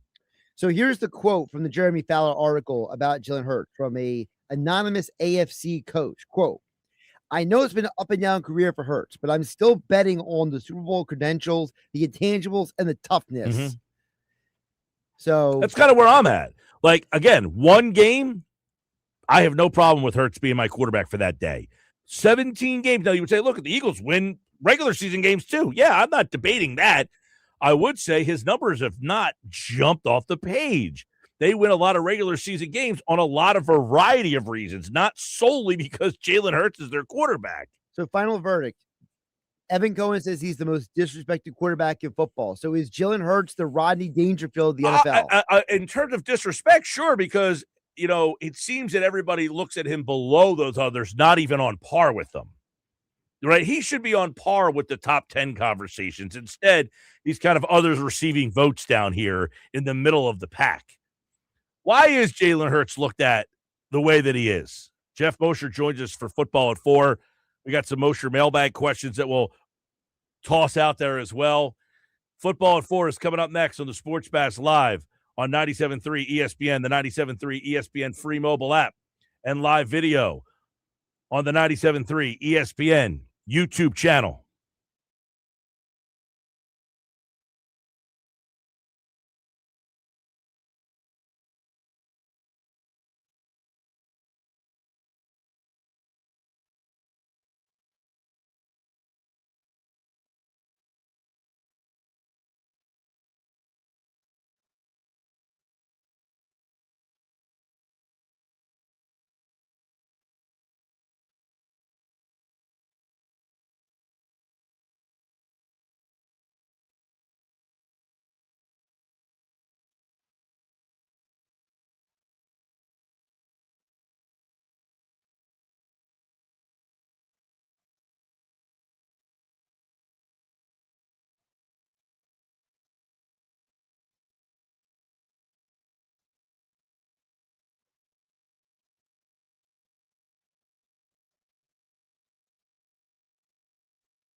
Football at 4, powered by the Inside the Birds podcast, brought to you by the Fanatic Sportsbook at Ocean Casino Resort in Atlantic City, the best place for game days. Home Run Derby tonight. I saw the Fanatic Sportsbook on Saturday night for the UFC. It was a scene over there, man. It was awesome. It was packed, and it looked like a great time for people watching. It is the go-to venue. Big screens, big bets, game day hits different at Ocean. We've been talking a lot about the executive list, executive coaches and scouts ranking. They've been doing this all summer long. It's the list season, if you will.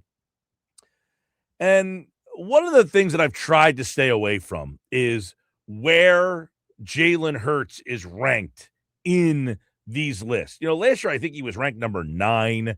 He fell down to number 17. Well, if he was 9 last year, and I don't think we had a big problem with him being number 9. He's top 10. Did he have a better year last year than he had at any other point? Why would he get any better? Right? I don't know why we tend to get so reactionary to this. And it's because he won a Super Bowl and he's our guy and he's 17th, and it just doesn't seem to make a lot of sense to us. But quite frankly, I think 17, it could be 17, it could be 12, it could be 13, it could be 15, it could be 9, and it all feels about right for Jalen Hurts. All of them. If you said, is Jalen Hurts the 10th best quarterback in the league? Would I say no? He's not. Of course. I have no. Sure, he's the 10th best quarterback in the league. What week is it? Right? That's really the answer. Which week is it?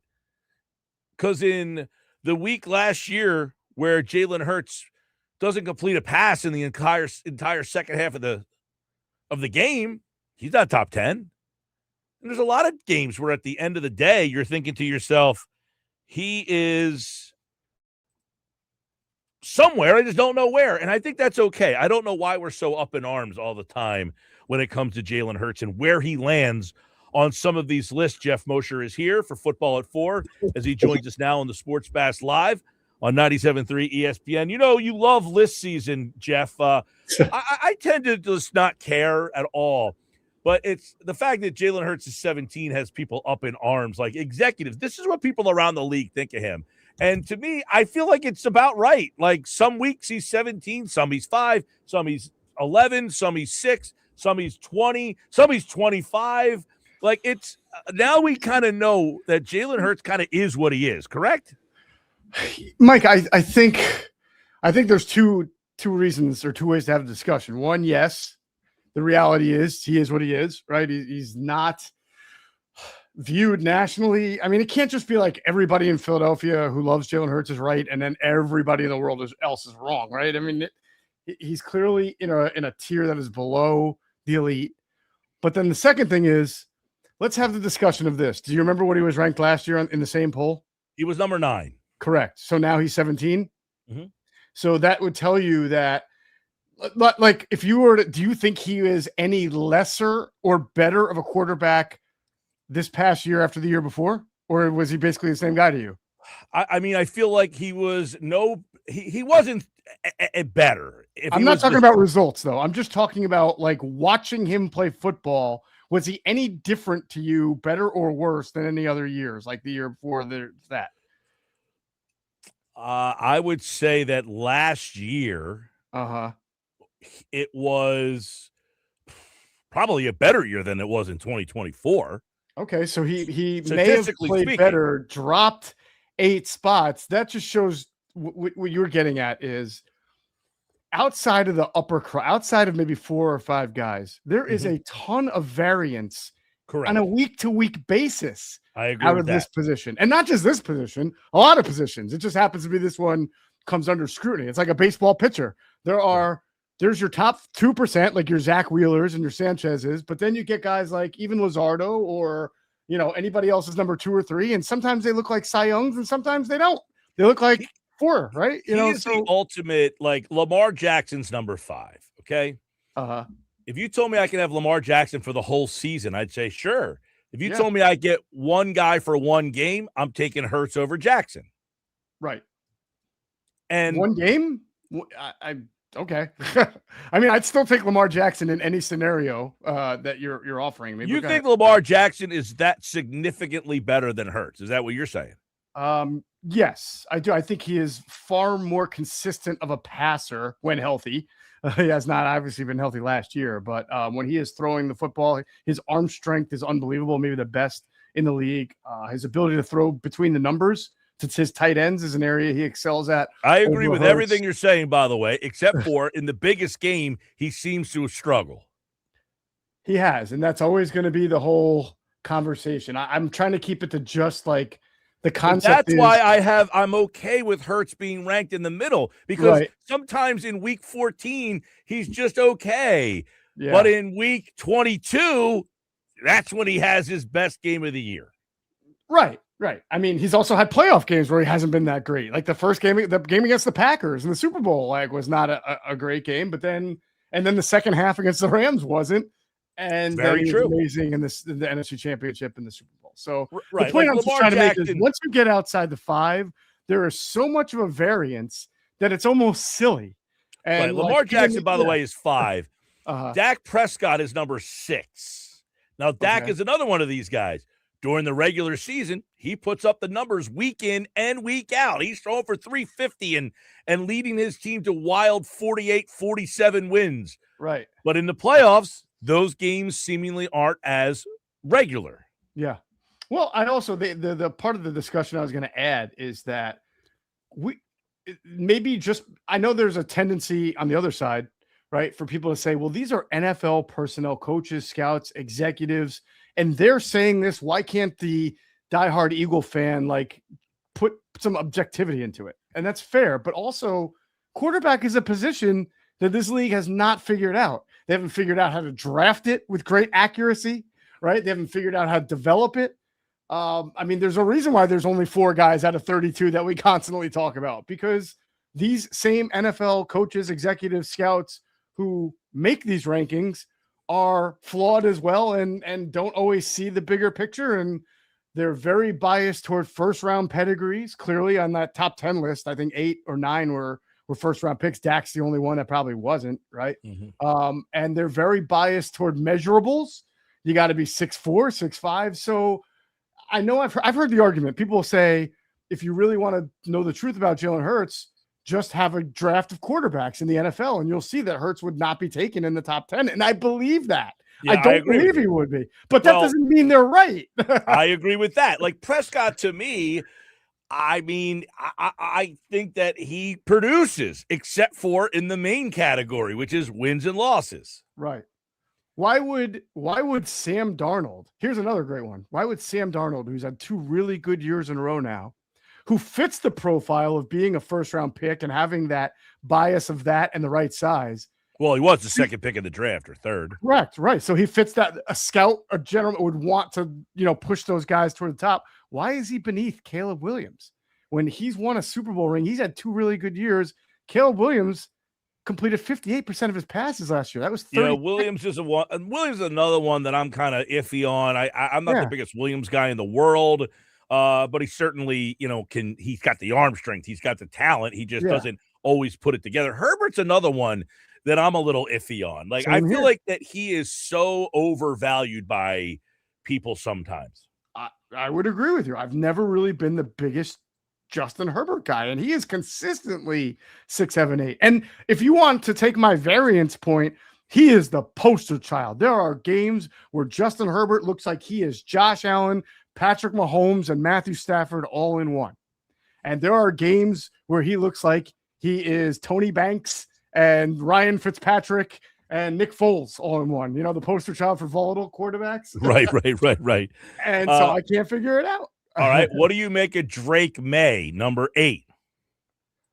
I make of it that he fits the profile of a first-round pick, great measurables, great athletic traits, who, as soon as he had great success, a year of success, the NFL couldn't wait to elevate him into the top 5. And it doesn't mean he's not.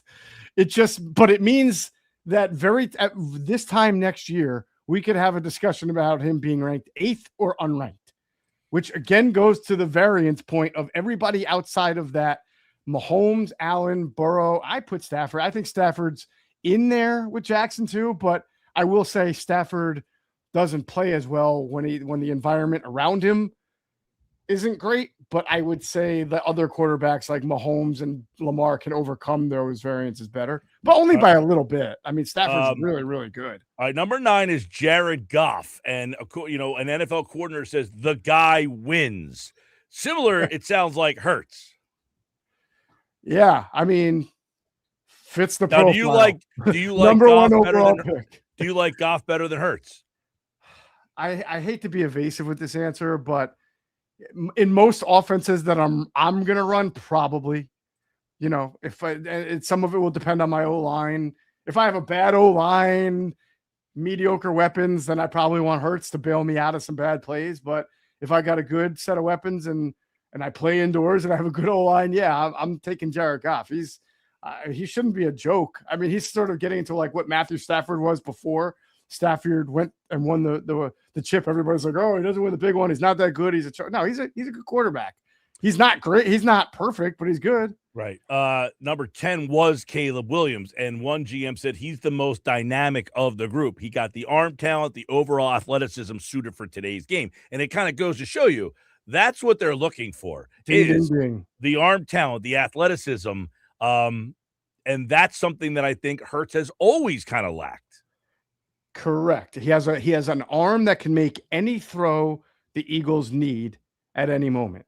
He does not have an arm like Lamar or Josh Allen, where if you're hitting him and he's falling sideways, he can still fling it like 50 yards down the field in between two. I mean, those guys are just otherworldly. And Burrow doesn't have a great arm either, by the way, but he's got more of the measurables, the national championship, the great stat, the 5,000-yard passing season that he's been to the Super Bowl and all that too. And you could say, hey, but Hurts has been in one too. But again, Burrow was a first-round pick. Well, the quote that they use from an AFC offensive coach kind of tells you the story that Hurts has always kind of heard. He says, it's been up and down, but I'm still betting on the Super Bowl credentials, the intangibles, and the toughness. Right. And that's translation, like he doesn't have this, he doesn't have that, he doesn't do that, he doesn't do this, but for some reason he wins. Yes, the translation is, quote, overachiever and compensator. That is exactly what that coach is saying. And that's, again, not something that it doesn't mean he's right, doesn't mean wrong, but that's how the NFL think about this. Think about this, Mosher. He went to Alabama. Okay, he ends up going to Oklahoma, two of the best programs in the country. Yep. He then comes and wins a Super Bowl and gets to a Super Bowl, and we're labeling him as an overachiever. Right, because nobody expected him to be able to do that. I think that's the perfect example of an overachiever. But my point is, like, he is at the top collegiate programs in the country. You know, it's not like he came from like Cincinnati or BYU. Right. He's playing at Alabama and Oklahoma, yet we still, for whatever reason, view this guy as an overachiever. Yeah, no, that's a fair point. Like someone like Tony Romo was much more. I mean, what he was like a third-string quarterback, went to Eastern Michigan, right? Like that's the definition of an overachiever more than a guy who played at Alabama or Oklahoma. I agree, but to that point, Mike, there have been plenty of quarterbacks who played in the SEC for top-level programs like Alabama and Oklahoma who were not first-round picks. So that doesn't automatically make you a high-profile NFL player because you were a quarterback at Oklahoma or Alabama. No, and ask like Spencer Rattler, where he went to Oklahoma, right? Yeah, then he transferred to South Carolina. Yeah, that's right. Right. All right, Geoff Mosher, Football at 4. We'll get to your mailbag questions on Wednesday's edition. So if you got mailbag questions, keep them coming at Mike Gill Show. Email them or hit me on the text board. Mosher's back on Wednesday. But obviously, Jalen Hurts, he seems to be sliding down this list more and more every single year. He starts at, he's at 9. Now he's at 17. Maybe he uses this as fuel and answers everybody back and says, I'm the 17th best guy in the league. That's awesome. I mean, he won the Super Bowl, won Super Bowl MVP, was his second Super Bowl trip in 3 years, and he finished 8th after that year. So again, you're right. Unless he wins another one, maybe, but it's always going to be the bias against the guy who wasn't, 6'3", 250, That's top true. 5 pick, all of that. And the variance. I can't say this enough. There's just so much variance at that position that it leads to variance in the rankings all the time, which was why you can't take them too seriously. Geoff Mosher, Football at 4 from the Inside the Birds podcast. And, of course, you can get the Inside the Birds podcast on all podcasting platforms. Thanks, man.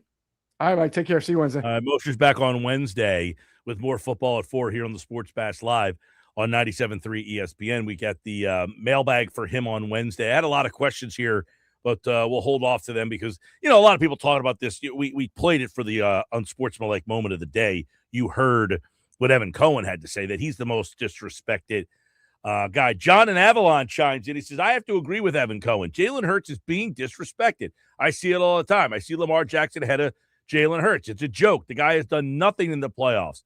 See, that's the thing, John. You have to separate when they do these things. We don't know what they're being asked. How are you ranking them? I always feel that one thing that stinks in sports, in today's sports landscape, is we discount the regular season way too much. I only care about the playoffs, which, yes, when it comes playoff time, winning the Super Bowl or winning a World Series or an NBA championship or a Stanley Cup is the be-all, end-all. But the journey to get there matters. Lamar Jackson has been a 2-time MVP. He shouldn't be discounted because on a one-day basis, his team has not been good enough. And sometimes he hasn't been good enough. Sometimes his team hasn't been good enough. Sometimes he just played a better team. But quite frankly, John in Avalon, the only reason Jalen Hurts is in the conversation is because sometimes on one day, he's been the better guy. Over 17 weeks, he's not generally the better guy. He might be the better guy in week 6, and then again in week 11, and then again in week 13. But over a 17-week season, he's not usually the better guy week in and week out. Lamar Jackson generally is. And that's why Lamar Jackson generally gets looked at ahead of Jalen Hurts in many of these rankings. For me, at least, I think part of the problem with this conversation is that for those of us of a certain age, when we talked about the quarterbacks who didn't win a championship, they still had parts of their resume that elevated them. You know what I mean? Like, John Elway didn't win a championship for years, but he got to the big game. When Jim Kelly lost 4 championship games, it wasn't like we were like, we hated Jim Kelly. We were like, well, at least he got there, so we got to give him some respect. The problem for today is that some of the best quarterbacks in football that we're talking about haven't even gotten to the big game. Josh Allen, Lamar Jackson, Justin Herbert, Dak Prescott. So I think there's a frustrating disconnect where it's like historically, those of us remember, hey, you might not win a championship, but at least you're in the conversation to maybe get there. I think one of the things you have to ask yourself, though, do we think that Josh Allen is not talented enough to get there, even though he hasn't been there? I don't think he's not talented at all. I think he's arguably one of the most talented. That's my point. It's just because Lamar, Josh Allen haven't got to a Super Bowl, I don't look at them any differently. Mm-hmm. But doesn't it feel... Which means I shouldn't look differently at Hurts for getting there. Sure, but this is where, to me, it's like, I feel like there's a huge difference between Josh Allen and Lamar Jackson. They go in one category. Those other guys on the list, like Dak and Herbert, they're not in the same category. You know what I'm saying? Like, I feel like those guys, like Lamar and Josh Allen, you just mentioned, they're losers of circumstance. They're not losers because they don't have it. No, like if Lamar Jackson's the quarterback of the Philadelphia Eagles, did they win a Super Bowl? Probably. I would agree that I think that the teams that Jalen Hurts won with, that Lamar Jackson probably could have won with those teams as well. But I don't think, for just use an example, if you put Justin Herbert on the Eagles instead of Jalen Hurts, I don't think they're in those Super Bowls the way. The Herbert one, he's always been kind of the outlier for me of like, I think he's talented. I think he's good. Do I think he's top 10 good? Maybe. But I think people look at him as if he's like top 5 good. To me, I think the problem with these lists is, as you said, because we don't know exactly what the criteria is, when I see names like Herbert and Williams and Prescott instead of Hurts, there's a part of me that says, I can't put those guys in the same conversation as Lamar Jackson and Joe Burrow. Like when even though they're not in the top 5, putting them at close to the top 5 to me is an affront. Prescott is an interesting one. He is, in my opinion, overlooked here a lot because he plays for the Cowboys. You know, if he wasn't the Cowboys quarterback and he was the quarterback for, I don't know, the Jaguars, and he was putting up the numbers that he generally does, I think he would be looked at differently in this area. Maybe. To me, Dak Prescott is a lot like Dan Fouts. Dan Fouts put up psychotic numbers for multiple years, but he never was in a position to really win a championship. Well, and a lot of the reasons. Dallas has had defensive issues for years and years and years. Same with the Chargers. You know, those Fouts teams always put up monster yardage. This didn't have a good enough defense to help do what you need to get done on that side of the ball. But they were also the teams, those Charger teams, that when they got to the post, like remember the game in Cincinnati where it was super cold, they couldn't perform, right? Dallas has been in playoff games where it's like they just don't show up at all offensively. Listen, and when it comes down to one game, yeah, you can look at that. But over the course of a 17-game season, I think that gets discounted way too much. Dak Prescott last year threw for 4,500 yards and 30 touchdowns. Yeah. So, and that's like a down year for him. And we kind of look at him like he stinks. He had 4,500 yards, 36 touchdowns, and 9 interceptions 2 years ago. I'm not saying he stinks. I just don't think he's the 6th best quarterback in football. 4,900 yards, 30 touchdowns. Like, those are the kind of years that he's putting up. Jalen Hurts isn't putting up seasons like that. Not on his best try. I agree. But I'm just saying that what bothers people about these lists, I can't speak for everybody, but at least for me, my perception is we look at these names, right? But that's my point about Prescott. We look at his name and associate, well, the Cowboys, you know, they always disappoint. I don't know that they always disappoint because he has been the reason they've disappointed. Now, he's been hurt a few times. Right. But they've had some really pitiful defenses during his tenure. So then for you, Mike, how do you differentiate between the guy who has the great regular season versus the guy who's a championship winning quarterback? How do you like delineate? As I said, over 17 games, I might take Dak Prescott. In a one-game situation, I might be more inclined to go with Jalen Hurts. Yeah, but you can't always do that. You gotta sign the guy for the whole year. I understand that. So I'm saying that's why I have no problem you can't with sub out Dak Prescott in the postseason. That's why I have no problem with Hurts being 17th. Is because over 17 weeks, that's more games than one. So for 17 weeks, I feel more comfortable with that guy from week to week than I do with my guy.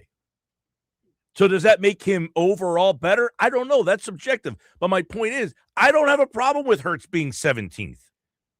I think it's an extreme. I think you went from – I think where the problem is with these lists is that it creates these extremes where there's in no reality where anyone in their right mind is taking Caleb Williams over Jalen Hurts. Why not? I mean, the Bears went to the playoffs last year. He beat Jalen Hurts head-to-head, did he not? The Bears beat the Eagles last year. Oh, in the regular season. Yes. We used the playoffs. Sorry, my brain went to the playoff game. Caleb Williams last year threw for 4,000 yards. He had 27 touchdowns and 7 interceptions. Well, to your point about Dak Prescott, part of a huge reason why the Eagles lost to the Bears because the Bears running game ran all over the Eagles. The Eagles defense basically fell apart. Listen, I'm no Caleb Williams fan, but threw for 4,000 yards and had 27 touchdowns and 7 interceptions. I can't sit here and say the guy's not good. He was the first pick in the draft. I was not a fan of him being the first pick in the draft. I think he's been better than I thought he would be. I thought he would be running around, turning the ball over, and that has not happened. Well, in year 2, it did not happen. Right. In year 1, it happened. Year 2, it didn't happen. Right. In year 2, he got much better, and I would think that he gets even better this year. I just go back to, I'm not saying these guys stink. For me, I don't know if they should be as highly regarded as maybe these are. I think and listen, Hurts won a Super Bowl, so you can't say if he didn't win the Super Bowl. He did win a Super Bowl. But let's say he was one of those guys that got to the Super Bowl and lost both times, per se. Would you say, well, he got to the Super Bowl twice, so he's better than those guys? Or is it just the fact that he won that Super Bowl? And in the game that he won, he wasn't nearly as good in that game, and it wasn't like oh, they won because Hurts was just magnificent. Right. He won a Super Bowl. And that's, I think, puts him on a pedestal that maybe he can't get to week. He got to it on that week. I don't know. That's why, to me, these lists are so subjective. Of course they are. They're subjective. But when executives and scouts are saying, I put him somewhere here and here because I think over 17 weeks, you need a lot of variables to go well. And guess what? The Eagles have those variables. They have one of the best defenses in the league. They have one of the best running offensive lines in the league. They've got one of the best wide receiver duos in the league. They have a lot of the things and the variables that you need to elevate your quarterback. Now, we'll see without A.J. Brown and that offensive line not as good as it's been. Can the quarterback now raise his level up in this season where he's got another different coordinator? Going to be interesting to see. No Nuggets today, but when we come back, we got Josh's Jerky. Stick around. The Sports Bash, 97.3 ESPN.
All right, 4:33. No nuggets today.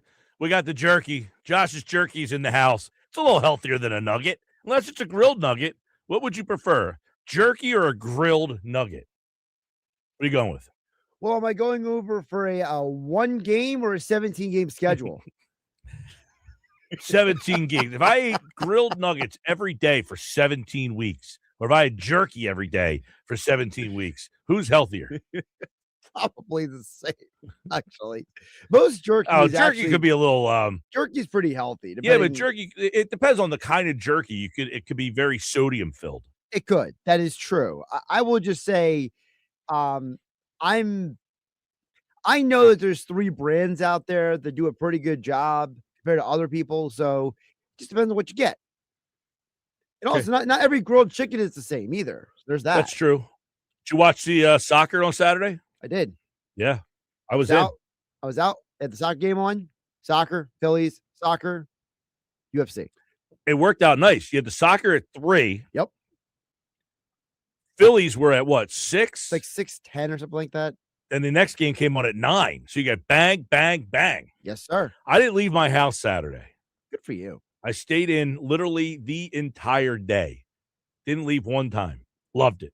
Good for you. Best weekend I've had in ages. I was out for a little bit yesterday. I bounced around a little bit yesterday. Well, I got a lot of jerky for you, Mike. We're going to do a variety platter today. I wanted to start with, just an hour ago, Shams Charania was on NBA Today with the latest on LeBron, Mike. Here is Shams an hour ago. It's decision time for LeBron James because all the information for the most part is in. GMs, presidents, owners, they've all been heard from. They're continuing to have conversations with agent Rich Paul here this week as well. Players have also reached out to LeBron James to recruit him. And yes, all the voice notes have also been listened to. And rosters have been set around the league. The decks have been set. And the leading suitors have been Cleveland, Miami, Golden State, Philadelphia, and Minnesota. So he's essentially saying that he thinks that this is going to end soon. Shams basically saying he thinks this is decision week.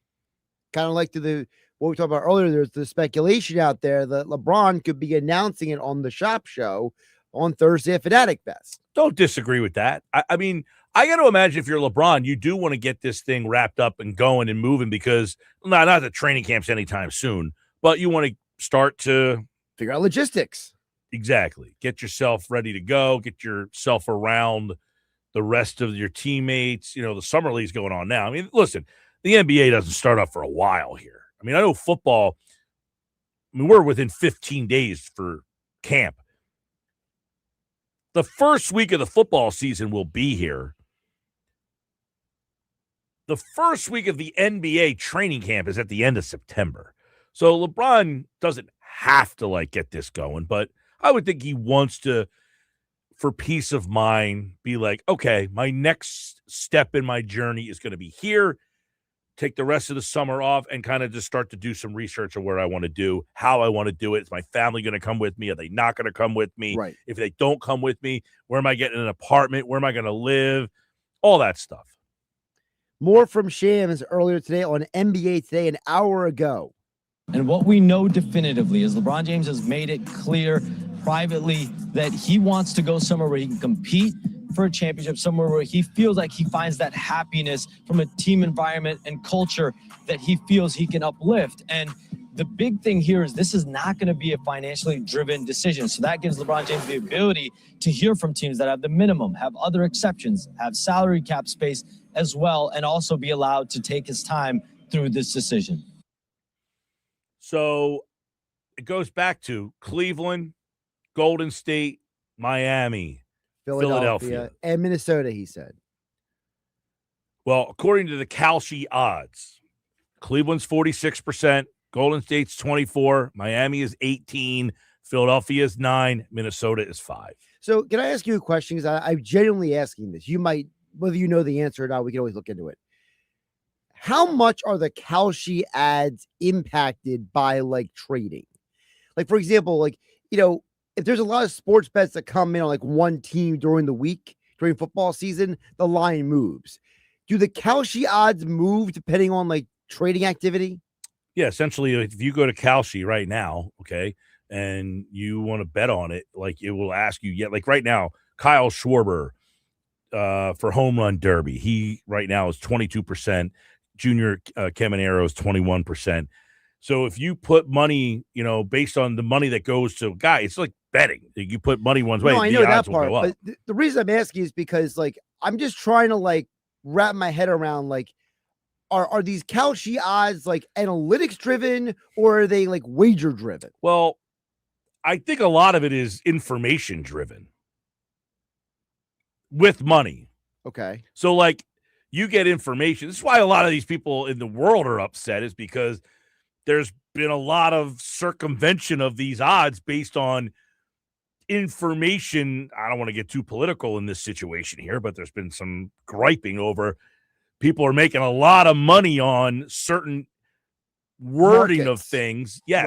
Right. And it's all based on these Kalshi things telling people like, hey, the gas prices might go down today. And it's like, oh, I'm going to go bet on will gas prices drop. And it's like, gotcha. Based on people got information, then the money came in and that kind of moved all the odds. So back to the LeBron thing. So it seems like we got 5 teams. Based on the LeBron, I want to win, but I want to be happy. How do we rank the 5 teams on the win plus happiness scoring? I mean, I could be biased here, but I still think like Cleveland would be last in my mind, except for he's from there. And he's got connections there. That has obvious weight. However, he's been there twice. Does he feel like I got to go back there again, that I want to go move back home again? Or does he feel like been there, done that? Like, I don't know what like how much satisfaction. Right. How much does the hometown really mean in the long run? Like some people, they don't care about their hometown. They're like, hey, I'm just going to go wherever. Other people, they're like, no, it means a lot to me. I can understand if he had never won a championship there and he wanted to go back and try one more time with a team that was close last year. Like, for example, it's not a basketball example, but an example that I don't think is brought up enough and is controversial is the whole Mike Trout situation. Mike Trout could have forced his way out of the Angels organization 100 times, but he has decided to stay there and never demand a trade because he feels a level of loyalty there, even though he's a diehard Eagles fan. He built a new golf course in South Jersey. Like, he is South Jersey through and through, but he's never been like, I gotta go home. Get me out of here. No. And that's like, the Trout thing is really interesting because it's like some people think that he just likes kind of being out there and not being in the spotlight for whatever reason. On the flip side of this, I think LeBron likes being in the spotlight. Yes, very much so. To the point where he posts his workout videos on social media and he'll put in the caption, your thoughts on this workout. Listen, in the end, I feel like Cleveland would be last on the list had he not been from there. Right. Minnesota, similar. Minnesota and Cleveland are very similar in that they're mid-markets, not a lot of glamour, not a lot of history, nor success. Part of this was, he wants to go to a place, he wants to win. And he wants to be able to be, he wants the fan base to appreciate him for helping them win. Right. And I feel like, well, that's everywhere he goes because all these teams that he's going to go to, all of them are close to winning championships or have not won championships in a while, but need that player to put them over the top. He's like the Pete Rose here at the end of his career. With the Phillies. With the Phillies. No, I get that. It's just I'm just trying to differentiate in my mind, and this is where it's so subjective. We talk about subjective with the NFL stuff. I mean, they keep bringing up happiness. I hear it everywhere. I've heard it from Shams. I've heard it from Windhorse. I've heard it from Rich Paul. And it's just like, there's a part of me that's like, what's the team out there that you would be like the most miserable with? The Kings? Like, is that like, like, I'm just trying to like, if you're talking about the teams that are in play here, it's different. Right. So like which of the 5 teams do you think are the most miserable? Minnesota. So then who's second most miserable? I think most people would agree with that sentiment, by the way, what you just said. I've been to Minnesota during February. It was the freaking coldest place. When they say it's cold, they're not lying. Right. It's not just cold, it's cold. It is bone chilling there. Now, listen, I'm a big proponent of it doesn't really matter where these teams are. Just because you play in Minnesota, you're there 40 nights out of the year to play. You can go wherever you want the other nights. I mean, if he doesn't feel like being in Minnesota for Tuesday night and they have an off day, he can go wherever the heck that's inconvenience to have to fly to these places. I get that. But ultimately, I think Minnesota would be the place that makes for happiness the least amount of sense. At the end of the road, LeBron James is going to play in Minnesota. That doesn't sound like the way that a guy of that high profile goes out. Right. It's like Michael Jordan playing for the Wizards. Right. I mean, even though Washington's a big market, basketball-wise, they have no success to speak of. Zero. Speaking of success, so Kevin Garnett did an interview over the weekend, and he had some choice words, Mike, about the Boston Celtics trading Jaylen Brown. Love to get your reaction to KG's thoughts on Boston getting rid of Jaylen Brown.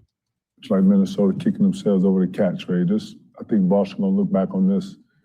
It's one of the moments where you don't break a great thing up. This is a great thing. They just had to, And then, too, man, I don't really, keeping it real, man, those two have been tested through the time and time. So this is just a relationship. It ain't always going to be great, you know what I'm saying? But it would have to be something detrimental for me to break that up. That was probably, to me, the most dynamic duo in the league to me.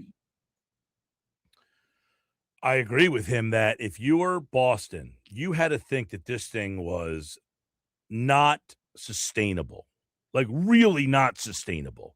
That's had to be, we can't fix this. We've gotten as far as we can. I think this came down to a couple things. One, Jaylen Brown wanting to be the man. Boston acknowledging that and realizing that he's not going to be the man and saying, we're going to let another team deal with this problem because we're not going to be the ones that wants to deal with this because he's not going to be the man here anymore. It's Jason Terry's team or Jason Tatum's team. I hear what you're saying, but it's just like, it still feels a little weird that they were so willing to pick Tatum over Brown. Like, Tatum's the one who can't stay healthy. Brown's the one who's almost an Iron Man at this point in his career. Yeah, I agree, but he's younger. And I think that comes into play is that, we get more years out of him.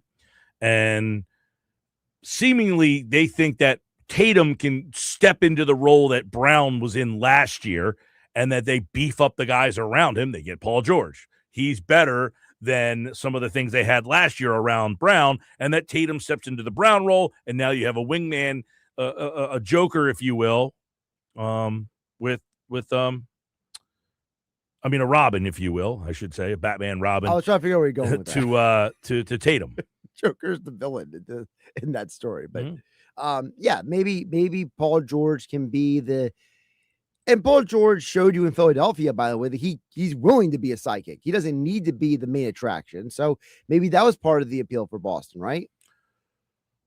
Yeah, and I think Tatum, for the most part, is, as I said, he's the younger player. They both got drafted there. They're both kind of, homegrown guys there. But, you go to Brown, Tatum is, I think Tatum's 28 years old. I want to say Brown. I mean, they're not like, it's not crazy how, I think Brown's 29, going to be 30. So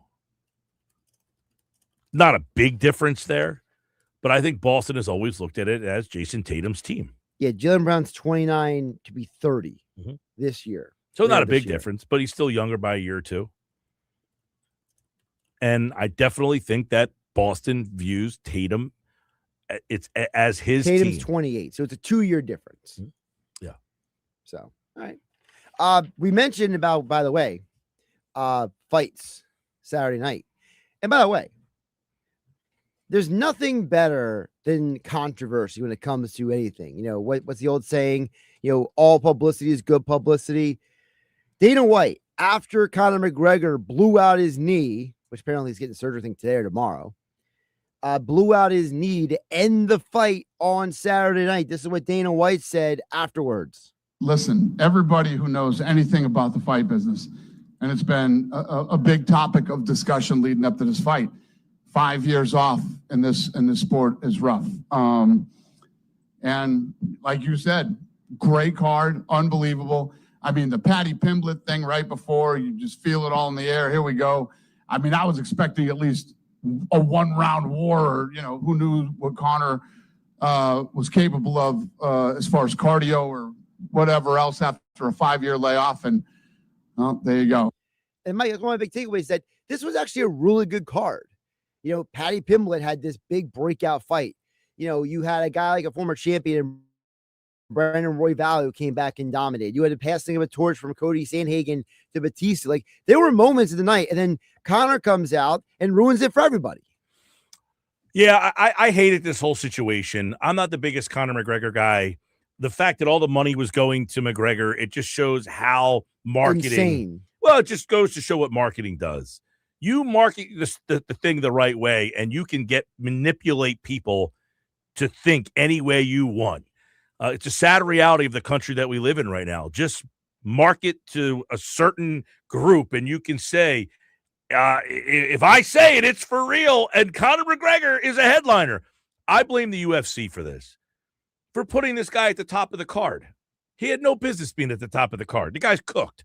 He's cooked. Hasn't been good in 5 years. He hasn't fought in 5 years, and he wasn't even good in those 5 years. He got his ass whipped the last time he fought. Nurmagomedov kicked his ass. So he's lost 4 out of his last 5? 4 out of 5. He's lost 4 out of 5. He hasn't been relevant other than the fact they keep telling us he's relevant. Correct. That's the problem I had with the night, is you put a card together and said the other fights were irrelevant, that this was the one that you're paying for. And he hasn't been relevant in 10 years, other than you keep telling us he's relevant. And that's the marketing part of it. Just keep telling us that he's relevant, and people sadly will believe it. And for those who don't know it, I got a lot of flack on social media. I had people either loving this or hating this with me on Sunday. People forget the reason why Conor was fighting was because of money. Conor is under contract. He can't go to any other organization and fight and promote and do anything. He is locked into this UFC deal. And unless the UFC is going to release him from that deal, the only way he's going to make money in the fight game if it's under the UFC banner. End of story. And the UFC is basically hanging that over his head. Yeah, I mean, he had to get this fight out of the way. They could have. I'm not saying they shouldn't have put him on the card. He just didn't have to be the top of the card, headliner of the card. Right. Hey, let's see if he's back. Let's see if he can still fight. If you made him the opening, I know that's not the way it works. What about the co-main? Sure, whatever. You could make someone else the main event. Yeah, I just, for people to get so suckered in by this, I thought was sad, to be honest with you. This is like whenever Mike Tyson fights in these fights, you're hoping to see that one more time, that Mike Tyson that you remember that when you're a kid. And that's almost what Conor McGregor is coming now. Absolutely. You just want to see McGregor deliver one more exciting night for you, which it just isn't happening. And meanwhile, selfishly, I'm excited. I went 4-0 on my UFC picks on Saturday night. So that's good. Who else did you have? I had Max Holloway to win by TKO or knockout. I had Patty to win outright. I had Brandon Royval to win outright, and I parlayed all those three together. Nice. So before we get out of here, Mike, so I don't know if you saw the story, but MLB.com Tigers beat reporter Jason Beck. So he was speaking to Rick Skubal on Saturday. At the same time, the Tigers drafted Cam Flukie. Okay? So Skubal was in the middle of the interview when he told the interviewer to stop. He watched the television announcement to see who they were drafting. He saw Flukie's fastball velocity, vertical carry pop, and gave a thumbs up to the media and said, "Yeah, we're good with this pick." And he smiled. Flukie, who only pitched in like 6 games this year, he was hurt. Yeah, I think he had a rib problem.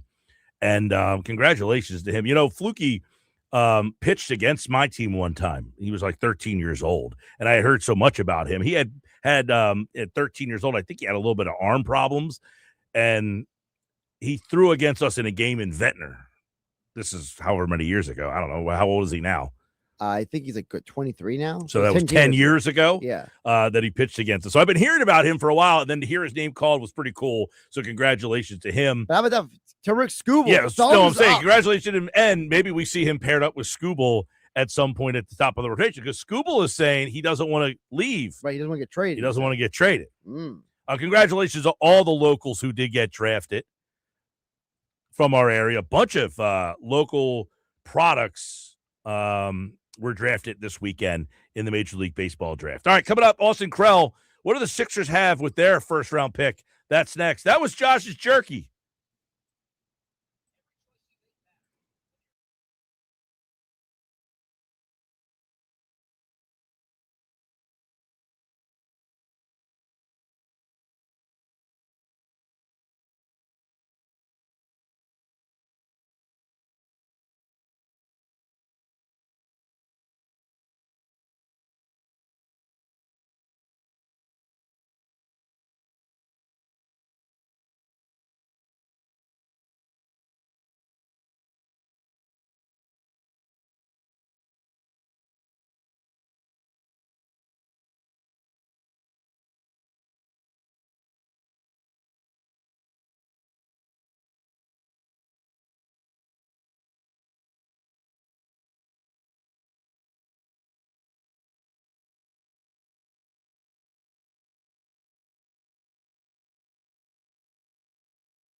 All right, final hour of the show, Sports Pass Live, 97.3 ESPN. A lot going on with the Derby, the All-Star game being in Philadelphia. How many people went up to the All-Star Village this weekend?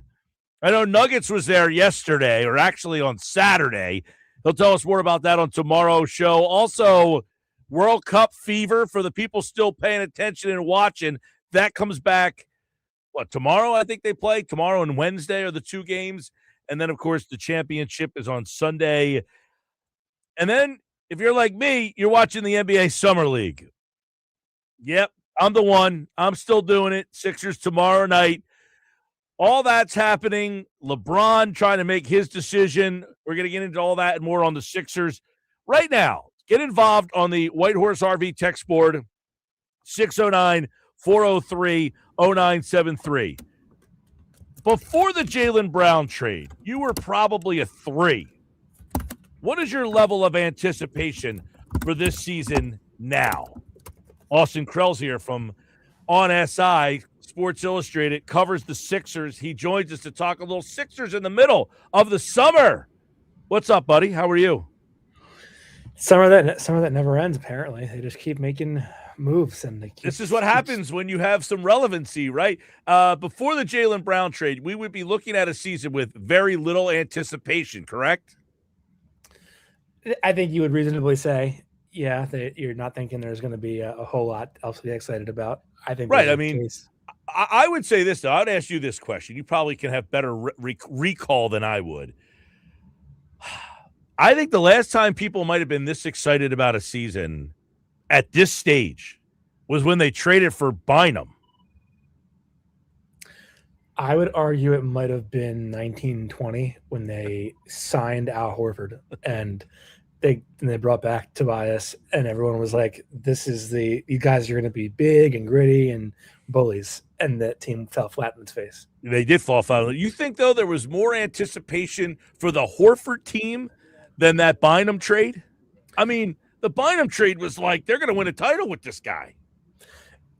Yeah, I mean, I don't remember the Bynum reaction all that well. I do remember, I remember it being like a big thing that they traded away Iguodala and they got in Bynum. They had a party at the Constitution Center for him when he signed. I remember his intro presser was like, it was like a big, massive public event from what I can remember. Maybe I'm wrong, but maybe you're right. Maybe it is back then, but this is certainly a new age of just excitement. This is on another level. So they make the trade for Jaylen Brown. Now, Mike Gansey had said that they had been making calls for a couple of weeks, and they kept calling and calling and calling. They finally make that deal. So here we are now 2 weeks after the trade has happened. And I guess the one big thing is, what does this team still need? They got Jaylen Brown, but you can't rest on your laurels. This is an unfinished product, or is this who they are? No, I mean, they have a roster spot left. They are waiting for a certain fellow from Cleveland to make a decision. So we'll see if that happens. But, I mean, I still think they're a little bit short on shooting. I think they'll be a better rebounding team, but not great. Their passing and general IQ is going to be a little bit questionable. But I do think that, by and large, they're going to have the ability to put the ball on the deck, score. They're going to have talent. They're going to have star equity. They're going to be pretty good defensively on the perimeter. They're going to have youth on their side. They have a lot of things that will be fine. I just think that if they could get a little bit, some headier passing, so guys who can be a little bit creative as they dish the ball around, I think that would be pretty helpful for them. So let me get your take. Austin Krell, Sports Illustrated, covers the Sixers. I don't know where you're everyone's trying to read this LeBron thing and what he wants to do and where he wants to go. But where do you see the Sixers in this? To me, I think it's probably pretty clear that they should be the second leading candidate or maybe the leading candidate to get him. I mean, let's think about it. Are you really going to stay in the West and stay close to LA with Steph and Draymond and maybe they trade for AD and then you're all the 35 and older club and you're going against Wemby and SGA? I don't think that makes a ton of sense. Are you going to come back to the East and go to Miami where you will be the third most important player? Andrew Wiggins is the fourth most important player. I don't think you have a ton of equity there. As a team, as the top four. Cleveland, I think, is obviously a strong case because it's home. They'll be able to protect him with their size on the interior. They do have some offensive guards that can carry the load. And Mitchell, does LeBron James really want to spend the twilight of his career watching James Harden bounce the ball through the floor? Right. I just don't. I don't know. I don't see it. I don't know. I think the best place for him to have a chance of winning, chance to be billed as a hero, and a chance to actually enjoy it altogether is probably Philadelphia. I think Minnesota has a reasonable case. I don't see LeBron going to a team like Minnesota. Like, the only small market franchise he's ever played for is the Cleveland Cavaliers. That was because it was his home market. But I don't know that I see it. I just think that Philly, besides Cleveland, Philly makes the most sense. I would agree with that. Like, I keep looking around, like Miami, he's won there. What does he have to go back and prove there? Cleveland, other than the fact that he's from there, he's already won there. It seems like if he wants to win and still kind of be looked at as adding another piece to his legacy, winning a fourth championship in a fourth town would put Philly at the top of the list, but it doesn't feel like outside that Philly's at the top of the list, or does it? I don't know. Where do you feel at 5:07 on Monday night? So I think largely most people who are talking because they have the pressure to talk because it's their job to talk. I'm not saying you and I'm saying like people who get to go on TV and reiterate the same reporting 6 times a day. I think the information is largely not very fresh. So everyone kind of just repeats the same things over and over again. And truth be told, like, you see 1 hour, it's Cleveland has the best vibe for LeBron. Then in the next hour, it's, well, you're hearing that Miami may be the team. And then it's the next hour, it's, well, he's not going to Cleveland. It's like no one actually knows, right? This is all just trying to fill in the content machine as time goes on until he makes a decision. I do think that there is incentive for at a national level for the story, for purposes of people having to be put on assignment to cover him if it's Miami, because people would just like to be in Miami in the winter. And if it's Cleveland, it's the whole fairy tale ending. I think Philly should be portrayed as a more viable option than it has been thus far. Although, truth be told, I think the Sixers have been talked about as a top 3 option for him, and I think that's that's how they should be talked about. I mean, in terms of fit here, is it clunky or does it make sense? I think it's pretty clunky. I don't think he's LeBron's never been a great shooter. They don't have great shooting around him other than Tyrese, other than Anthony Simons. I think it's a clunky fit for sure. I do think that it would be hard to dismiss the idea that with or without Joel, you can have 3 of Tyrese, LeBron, Jaylen Brown, Joel, and VJ on the court at all times. Like that's maybe as formidable as we've ever seen. Obviously, given age parameters and whatnot, but I think it would be it would be awkward at times. It wouldn't be the perfect alignment of skill sets, but they would just be so darn talented. All right, let me get your thoughts on LeBaron so far. It's only been 2 games. But, when I watch Summer League, the first thing is, does this kid look overwhelmed? Can he not play? Is he struggling? That's a bad sign. Now, because he plays well doesn't necessarily mean he's going to come to the league and go off and score 25 points a game and be an all-star. But what kind of player are you seeing with him through these first 2? I see a guy who is pretty poised. He is very smooth with the ball.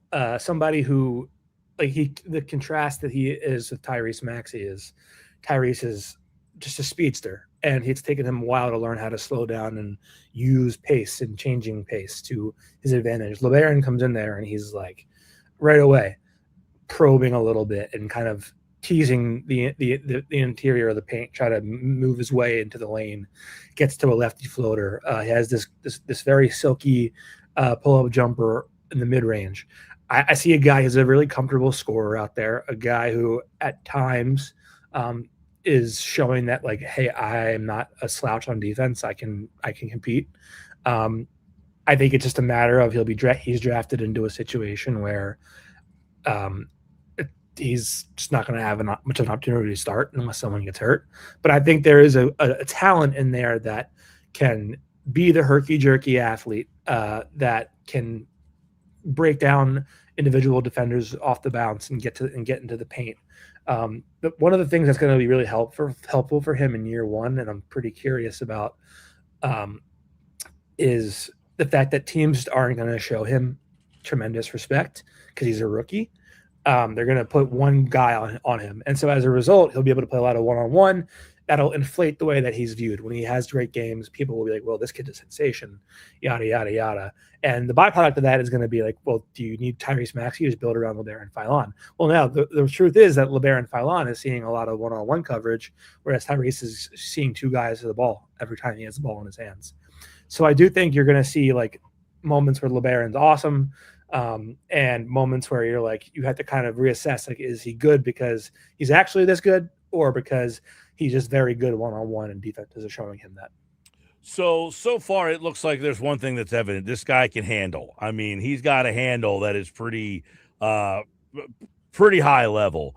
If you were to say on draft night you had thoughts about him and then have seen him play, have your thoughts changed at all from what you thought he might add to this team to what you now might think he'll add to this team?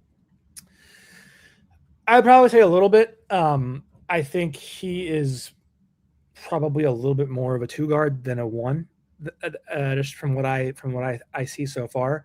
I do think that he has shown the ability to play off the ball. I'm actually kind of happy that he's not this like 3-point obsessed guard the way that a lot of guys are. I mean, he'll take the three. He hasn't been shy about that, but he's really like just shown his ability to create space in the mid range and just beat guys off the dribble, get to a one, separate with one foot, and then get some balance under his shot. So I think there's a more shot creator in there than I thought there was at this point. But again, this is only summer league. Yeah. Listen, I get it. It's only summer league. Don't go crazy. But the one thing you say in summer league is, do you feel like you have a guy that can compete at this level, as opposed to, oh man, he's struggling in summer league? Meaning, I don't know if he can get on the court right away. We have seen some of these Sixer rookie players, Maxey, McCain, they came out their rookie seasons and contributed right off the bat. So you're hopeful that him at 22 can do the same thing that those guys did. Maybe not at the same level, but at least be in the rotation. Do you see that? I definitely think he'll be in the rotation. I suspect there is a chance that maybe he'll get rotation minutes over Anthony Simons at this point, although that remains to play out. We'll see. I definitely think that Summer League is sort of this, unless you're clearly like AJ DeBonsa, where you're just dominant and you're very clearly a superstar in the making. Summer League is a lose-lose, because if you play terribly, everyone's going to say, you can't get on the court. Like, he looks awful in this league. How is he ever going to look better in the NBA? And then if you play well, it's like, well, it's only Summer League. He's going against, Jack and Joe, So right. It's hard. It's hard to say. I do think that they have invested a first-round pick in him, so they have a lot of motivation probably to let him have as much leeway to play as they can. Talk with Austin Krell, covers the 76ers. Sixers on SI, Sports Illustrated, and of course, the Sixers play tomorrow in Summer League. Anybody else on this roster, Broom would be the one guy, but there's I called a lot of Broom's games in Delaware. I just don't see him transitioning to the NBA at the level that he's playing at here. He had a lot of monster games for the Blue Coats, but I don't see another player on this roster as a diamond in the rough. Do you? I don't. I think Broom moves just too slowly. Like, I don't think he has the quickness that you want out of a big. And it's not even like he's this. I guess the extreme comparison to make would be like, he's not Boban Marjanovic, who was just this slow moving guy, but he was just this massive tree of a human who could just like sit in the middle of the paint and block shots all day. Like, Janai is only, I think, 6'9" or whatever it is, 6'10". Yeah. He's a little bit undersized tweener. he doesn't have the distance on his 3-point shot at this stage. He loses the ball in traps pretty often still, as a guy who's in second year summer league. He's putting up big numbers because he's one of the most prepared guys for this league. He's had a year in an NBA gym. Of course, he's going to have some good moments. But truthfully, I don't see it how he's going to compete with the likes of an Ariel Porty or a Dembona or obviously Joel. Yeah, I would agree with you there. It's a shame they drafted him in the second round. At the time, it was like, oh, he's the best player from Auburn ever, including Charles Barkley. But watching him play, I agree with everything you said. He's not like an elite rebounder by any stretch of the imagination. His range is not where it needs to be a stretch four, and he doesn't have the foot speed to defend out on the perimeter there. So you look at these numbers and you might be hopeful. I just don't see where he can help this team, which means they still need another rebounder on this team, right? I mean, that's something they really lack. I think they're going to be very big on gang rebounding this season. Like, it's going to be a mix of VJ, Jalen, Dean Wade, the bigs. But I tend to wonder, just for them, like, they're very clearly going offense over defense as their approach to this season. And I do wonder if their philosophy is going to be like, yeah, we have to be competitive on the defensive glass, but we're really not that worried about the offensive glass. And if that's your approach, I don't know that you need to have, cream of the crop rebounding, because your philosophy is going to be like, we're trying to get as many points as we can. Yeah. Jaylen Brown does a lot of, when he was in Boston, he handled the ball a lot. Do you see him in a similar usage here? I do.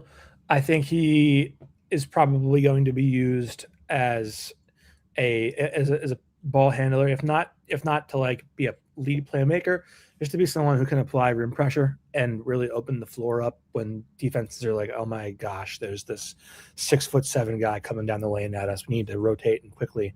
And then that's going to leave things open for Maxey or VJ. And then playing off of that, I also think that they've done a lot of things this summer to help Maxey relieve some of his stress throughout the course of the season with the workload he has in the ball in his hand. So I expect there will be more Maxey off the ball, because doing that would also help them with their shooting. It would give them some more off-ball threats shooting the ball. But I also think that it would probably be best served for them to have Tyrese still get his fair share of ball handling duties, because Jaylen Brown is not the cleanest playmaker out there. Yeah, I was going to say, so what does that mean for Matt? I mean, he obviously dominated the ball last year as much. Is that a good thing that he doesn't have to do a lot of the on ball as much this year potentially? I think it's a good thing insofar as you have Tyrese is obviously a guard, and Jalen is a guard wing. And I think like that opens up these avenues for you to do like Maxey come screen for Brown or Jalen come screen for Maxey. And if defenses are switching, which they are all pretty often, that gives you the chance. Okay, well, Jalen is now matched up against a smaller player, or there's a bigger wing out there who can't keep up with Maxey. So it allows you to set up some mismatch hunting easier. I do think that given the shot profile that Jaylen Brown has, you can almost convince yourself that Jaylen Brown is his own version of Joel Embiid to Tyrese Maxey, because he's a mid-range dominant guy who can get off the dribble and can be pretty forceful and with his size. So I think it's a good thing insofar as it just gives Maxey support in a way that Paul George was more of just a compliment rather than a co-star.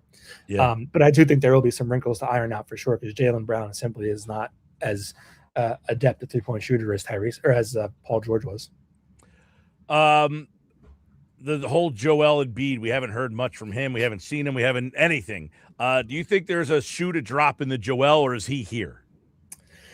The way I look at it is you're going to need probably picks to get off of him, and I don't think they have enough draft picks to do that at this stage. Now, it doesn't mean that there couldn't be some team out there. I mean, for all we know, like the Milwaukee Bucks just gave Gary Trent Jr. $16 million a year. Wow. The Celtics just traded Jaylen Brown for Paul George and picks. So like just because it doesn't seem realistic, it doesn't mean there isn't a team out there that wouldn't be moved by it. The way that they talk about it, that sounds like Joel is still part of their plan. But I do think it's pretty noteworthy that the player that they traded for plays in all the spaces that Joel typically would occupy. All right, Austin Krell, it's summertime, but the Sixers have made some headlines here, and maybe some more with LeBron James. Who knows? I mean, do you think that is would you be shocked if he signed here? I saw him at the Ocean City Boardwalk last weekend. What are you talking about? He was Everybody has seen him somewhere, right? Yeah. Would I be surprised?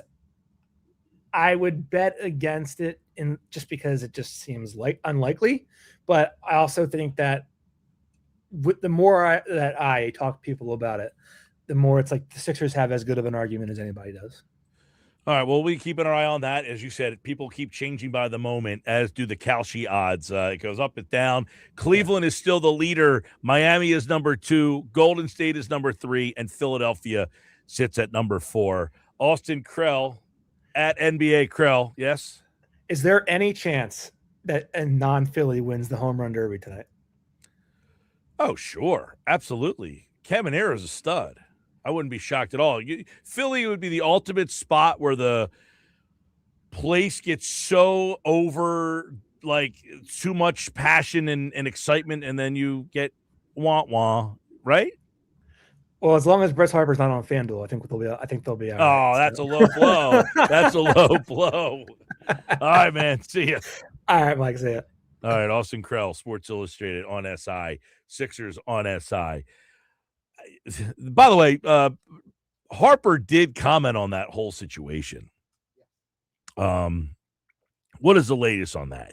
So the article comes out last week. He kind of gets, and I said I thought it was kind of, I didn't put a lot of fault into Harper. Yeah, so Harper basically came out with a statement. Apparently, it was reviewed by his attorneys, his legal counsel, that basically he has a Cameo account. Someone reached out to him on Cameo to do this statement, but he was never told that this was for FanDuel or what it was being used for.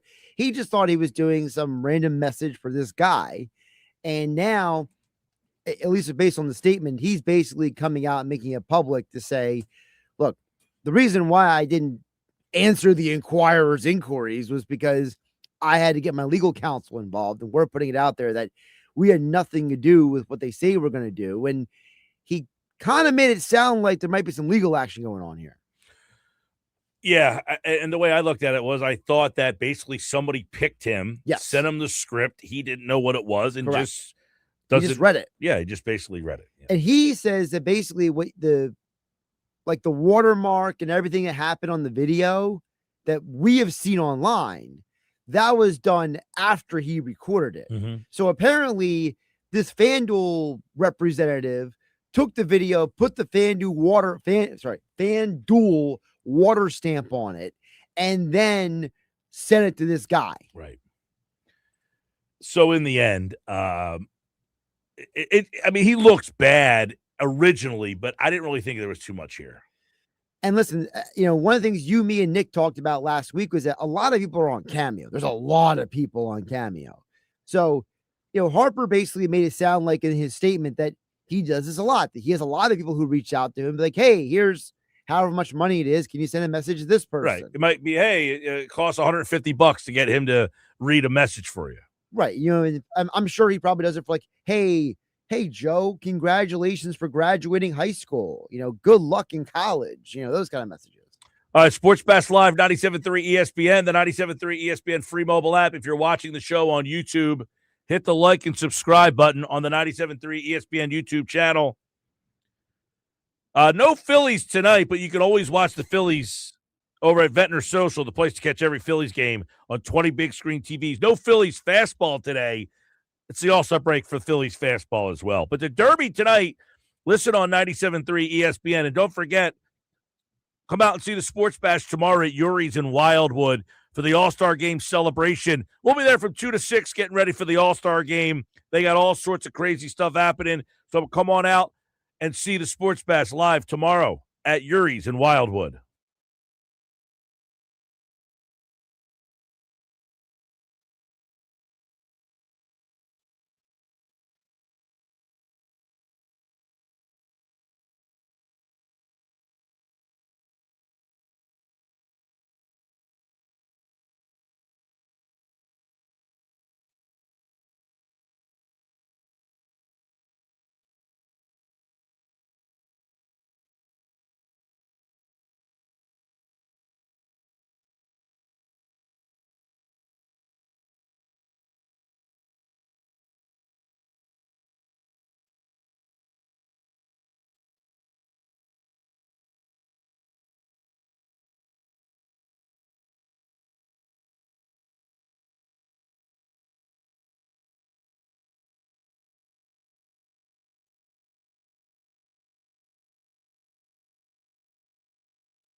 All right, 5:31, Sports Bash back with you. All-Star game tomorrow night, home run derby tonight. And for Phillies fans, we got something great for you coming up right now on the Sports Bash Live on 97.3 ESPN. We're going to tell you more about it. Mark Lillibridge is here to tell all the Phillies fans in the area how they can get an unbelievable collector's edition, collector's item. It's a 2026 MLB Phillies All-Star Game red bat. He's going to tell you more about it and how you can get this unbelievable All-Star Game keepsake here on the Sports Bash Live, 97.3 ESPN. What's going on, Mark? How are you, man? How you doing, sir? Thanks for having me on. I appreciate it. Yeah, this is awesome. So when you sent me a picture of this full-size red wooden bat, I was like, all right, this thing's pretty cool, pretty unique, something that, the All-Star Game hasn't been in Philly since 96, and who knows when it's coming back. So this is the center of the baseball universe right now, and you have an opportunity. What makes this All-Star Game bat so unique that you have for our listeners? Well, I think one of the things is, and which is probably for me, that's the biggest thing for any collector, but if you're just a Philadelphia Phillies fan or just a baseball fan, this is the official bat of the 2026 Major League Baseball All-Star Game. So it has all the pertinent logos. It's been licensed by Major League Baseball, by the Players Association. It's hard to get those licensing. There's a lot of hoops that you have to jump through to get that. And so if you're a collector, or if you're just a Phillies fan, it's a full-size bat, right? And it's $149.95. I'm going to talk a little bit more about how you can purchase one, but just for $149.95, you can't walk into a sporting goods store and get a full-size bat for that. This is one that you could actually, a player could play with. Now, I wouldn't recommend using this to hit any of your wiffle balls or baseballs or anything in the backyard, but it is an actual bat that's made in the United States. It is made right in Pennsylvania. So it is a great company, been around for a long time making these, and we're excited to be able to have the official All-Star Game logos on the bat, on the barrel of the bat, and then underneath it, which is my favorite because of just being a patriot of this country, it celebrates America's 250th year. I mean, just those two things alone, man, you could pass this bat down to the next generation or the generation after. They're going to say they had something that was produced in 2026, maybe 100 years from now, and that's going to be a great keepsake as well. Mark, obviously the game in Philadelphia, you got 6 players from the Philadelphia Phillies that are in this year's All-Star Game, but give us a little insight on who is a part of this bat, who's kind of highlighted here. Yeah, that's a really cool thing. For me, especially as just a baseball aficionado, someone who loves the game, Bryce Harper is a future Hall of Famer. He's one of the greatest of his generation. He is highlighted on the bat, right? He's going to be in the home run derby tonight. He's in the All-Star Game tomorrow. Kyle Schwarber, who's just, ripping the league apart when it comes to home runs. Another great Philadelphia Philly. Going to be, he could be the MVP. We're going to update all of that information on the bat as well. So whoever wins the home run derby tonight, that will be updated as soon as tomorrow. The score will be updated after tomorrow night. Whoever's the All-Star Game MVP will be updated on the bat. So these things, it's ever changing. It's going to be great. Also, you have, Pennsylvania, Mike Trout, hometown. Mike Trout is on the bat. And then Jordan Alvarez, of course, who's been a great, maybe a future Hall of Famer for the Houston Astros. So I think it's one of those collector's items where we're only making 2,026 of them. So just think of, a section of the stadium, and 2026, that's the fans that are there. That's all these bats that there ever is going to be made. Out of 8 billion people in the world, you can be one of 2,026 people to ever have one. Yeah, so again, let our listeners know how many of the bats out there. So for the people that are listening, there's not very many people getting this message right now. The people listening, there's very few people in the country that are getting this message that Mark's giving you right now. So how many of these bats are actually being made? Yeah, that's it. 2026. There's a total cutoff of 2026 of these bats will ever be made. And so that's where that limited edition is such a huge deal for collectors. You're going to get, each bat comes with a hand-numbered certificate of authenticity. So yours is number 12 of 2026 or, 17 or whatever that number is. And so it's a really big deal to have. These collectors know that. Like if you get an autograph of one of something, there's been football cards, baseball cards that have sold for millions of dollars. And so limited edition is a big, big deal in the collector's world. but just for fans in general, it's something that we've been around. Nyco Sports has been around for 35 years because of those limited editions and because of the products we've been able to produce.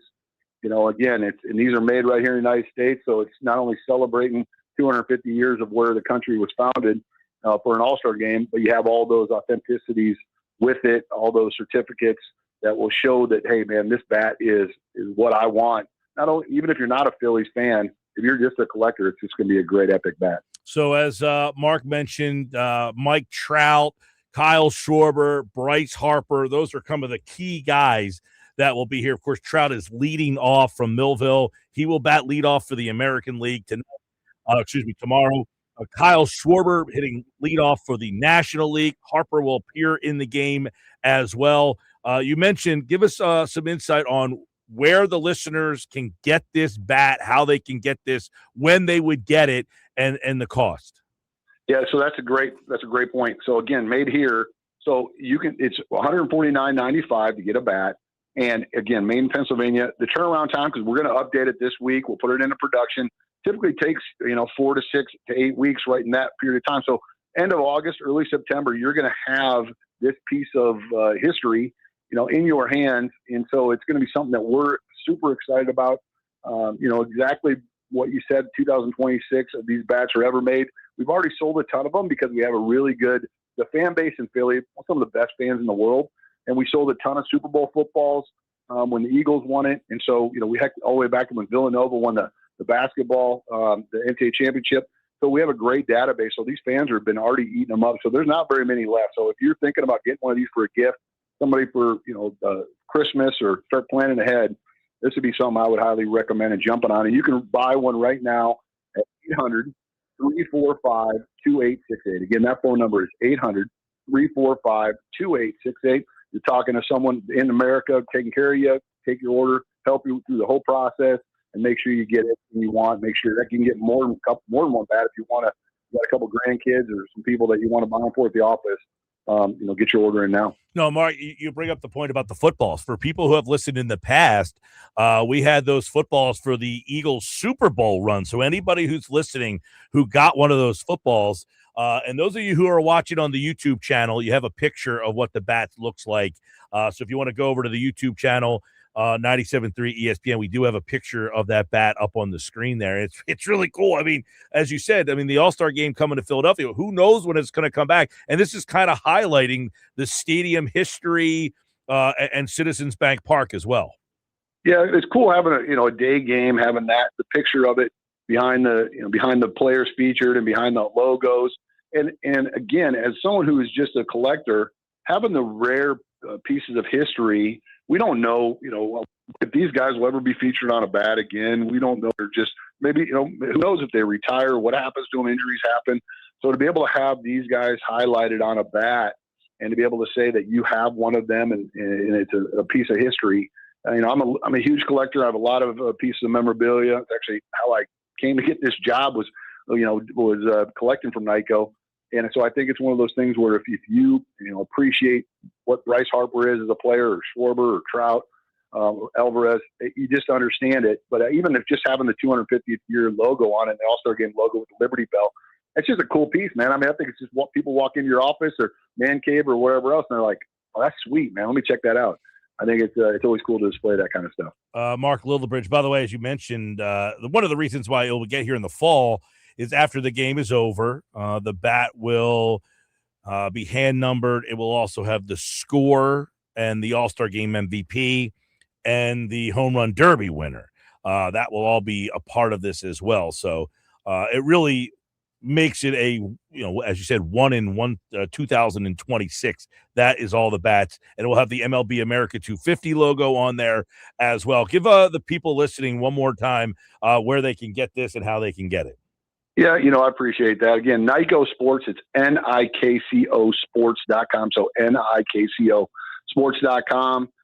You just say you heard it here, and then or give us a call, 800-345-2868.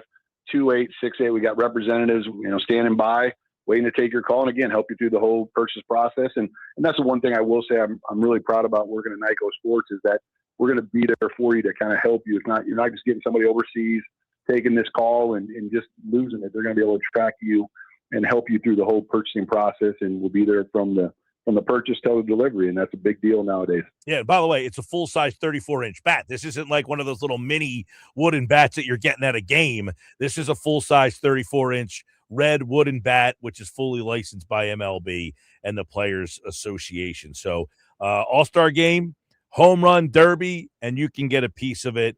Mark, we appreciate you thinking of us, man. Hey, I appreciate you so much, Mike. Again, you've been great for Nyko Sports, and I know that your listeners appreciate you, and we do too, so thank you for the time. All right, Mark, appreciate it. And, of course, NykoSports.com, 800-345-2868. For all the fans out there who want to get that bat, $149.95 is the price, and as he mentioned, it will be hand-numbered, and it will include pictures of Schwarber and Harper, the two Philly All-Stars, plus Mike Trout and Yordan Alvarez. So you'll certainly be able to say that, hey, the Phillies players are on there. You don't have to worry about, well, is Harper going to be on it? Is Schwarber going to be on it? And you get Mike Trout as well. So pretty cool. I appreciate Mark for reaching out. He actually, right before I was going on the air today, he messages me because of Bob, who did the footballs with us. And our listeners ate up the footballs. Those were really cool. And he was like, you think your listeners would be interested in this? And I'm like, yeah, I think so. Pretty cool. So anybody out there interested, that's the way to get involved. 800-345-2868. All right, Sports Bash Live, 97.3 ESPN. Speaking of the Derby, I was looking at the Derby odds for tonight, okay? So most people keep asking, is Schwarber going? Is he the favorite in the Derby tonight? He is. Derby odds, Schwarber, plus 280.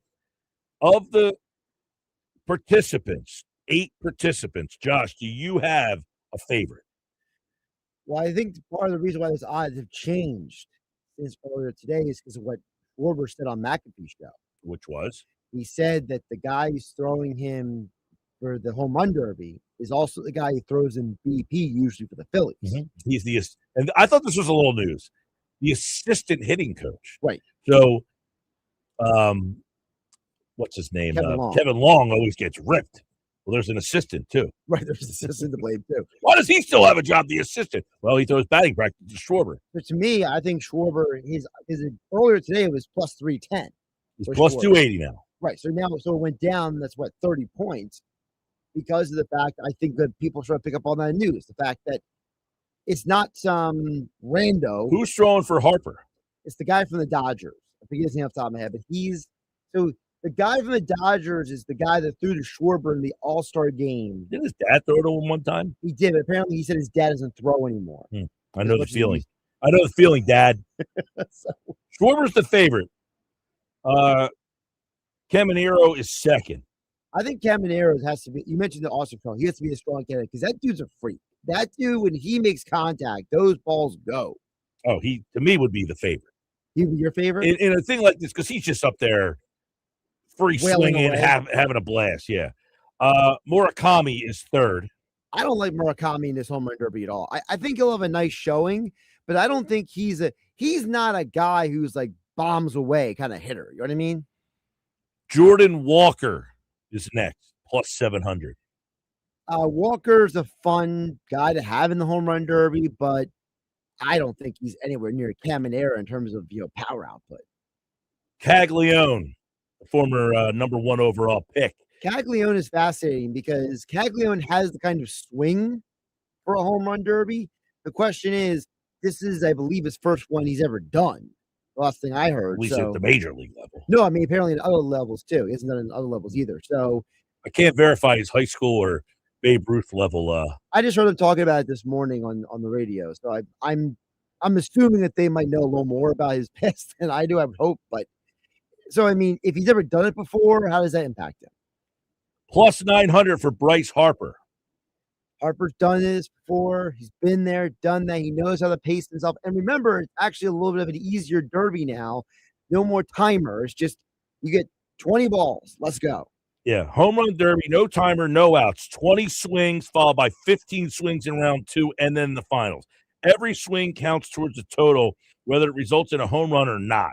If the player homers on their final allotted swing in any round, they continue hitting until they record a non-home run. There is no bonus round and no first-round bracket. Ties are in round one are broken by total home run distance. That's interesting. All right. Ben Rice, plus 1,100. I'm shocked he's so low. Ben Rice is a bona fide bomber. Okay, this dude hits bombs for the Bronx Bombers. He had a home run the other day. He went Oppo Field, and that thing was launched. It was a launched laser. And he hits left-handed.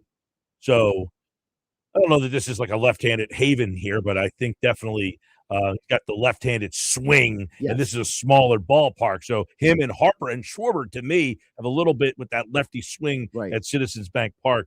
Could be a little bit more. And then Wilson Contreras is plus 1,700. I mean, he's a wild card. He's a guy who's got a lot of power, but he's so inconsistent as a hitter. I actually like Rice and Harper as the two guys because of the value. And plus 1,100 for Ben Rice and plus 900. Harper at home being this disrespected, I feel like that's the bet. Harper, 900. I feel like if you're going to go in non-Philly, Ben Rice feels like the best bet because, again, he's got the power. He's a real home run hitter. One of the problems with some of these guys on this list is they're not bona fide home run hitters. You know what I mean? Maybe. Derby tonight. Listen to it only on 97.3 ESPN. This hour brought to you by Cross County Connect. Presents 6 new South Jersey Connect shuttles. Fare free transportation across southern Jersey. Jobs, colleges, healthcare, shopping, government services, NJ transit hubs, all at no cost to riders. 856-229-7571. DriveLess.com.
All right, coming back, Sports Pass Live, 97.3 ESPN. Couple things. Byron Buxton was asked if he would waive his no-trade clause to play in Philadelphia. He flat out said, I'm not going anywhere. Ooh. Mike Trout was also asked, and he said, I have a no-trade clause. That's a nicer way of putting it. Yes. So I would imagine the Buxton thing is pretty solid. Yeah. I don't know. You think that Trout could have said, I'm not going anywhere? Could have said that. Could have. Didn't. I feel like he was being nicer about it. I feel like tomorrow night, he's going to be the first name announced. Exactly. He's the leadoff man. It's the arousing applause he's going to get. Right. He gets the chills. Right. He's going to get the hair standing on the back of his neck and realize, oh, wait, maybe I do want to waive that no-trade clause. Could be. Because he's actually never been in this environment. He's played in Philadelphia. He's gotten big applause, but not on this level. The one thing is, how many people from Philadelphia are at the game? That's the only thing. They're like, oh, you're in front of the home fans at your own. But how many people from Philly actually get into the All-Star game? Good question. I mean, Kyle Schwarber seems to think there's going to be a strong Philly fan contingent. We'll see. Starting August 3rd, the Golics are back on 97.3 ESPN. Mike Golic and Mike Golic form the Golics. It's a new weekday show starting at 10 a.m. Weekdays starting August 3rd on 97.3 ESPN. The Golics returning to 97.3 ESPN Radio. I'm Mike Hill. I'm returning tomorrow to 97.3 ESPN Radio. I hope you join me. Have a great night, everybody.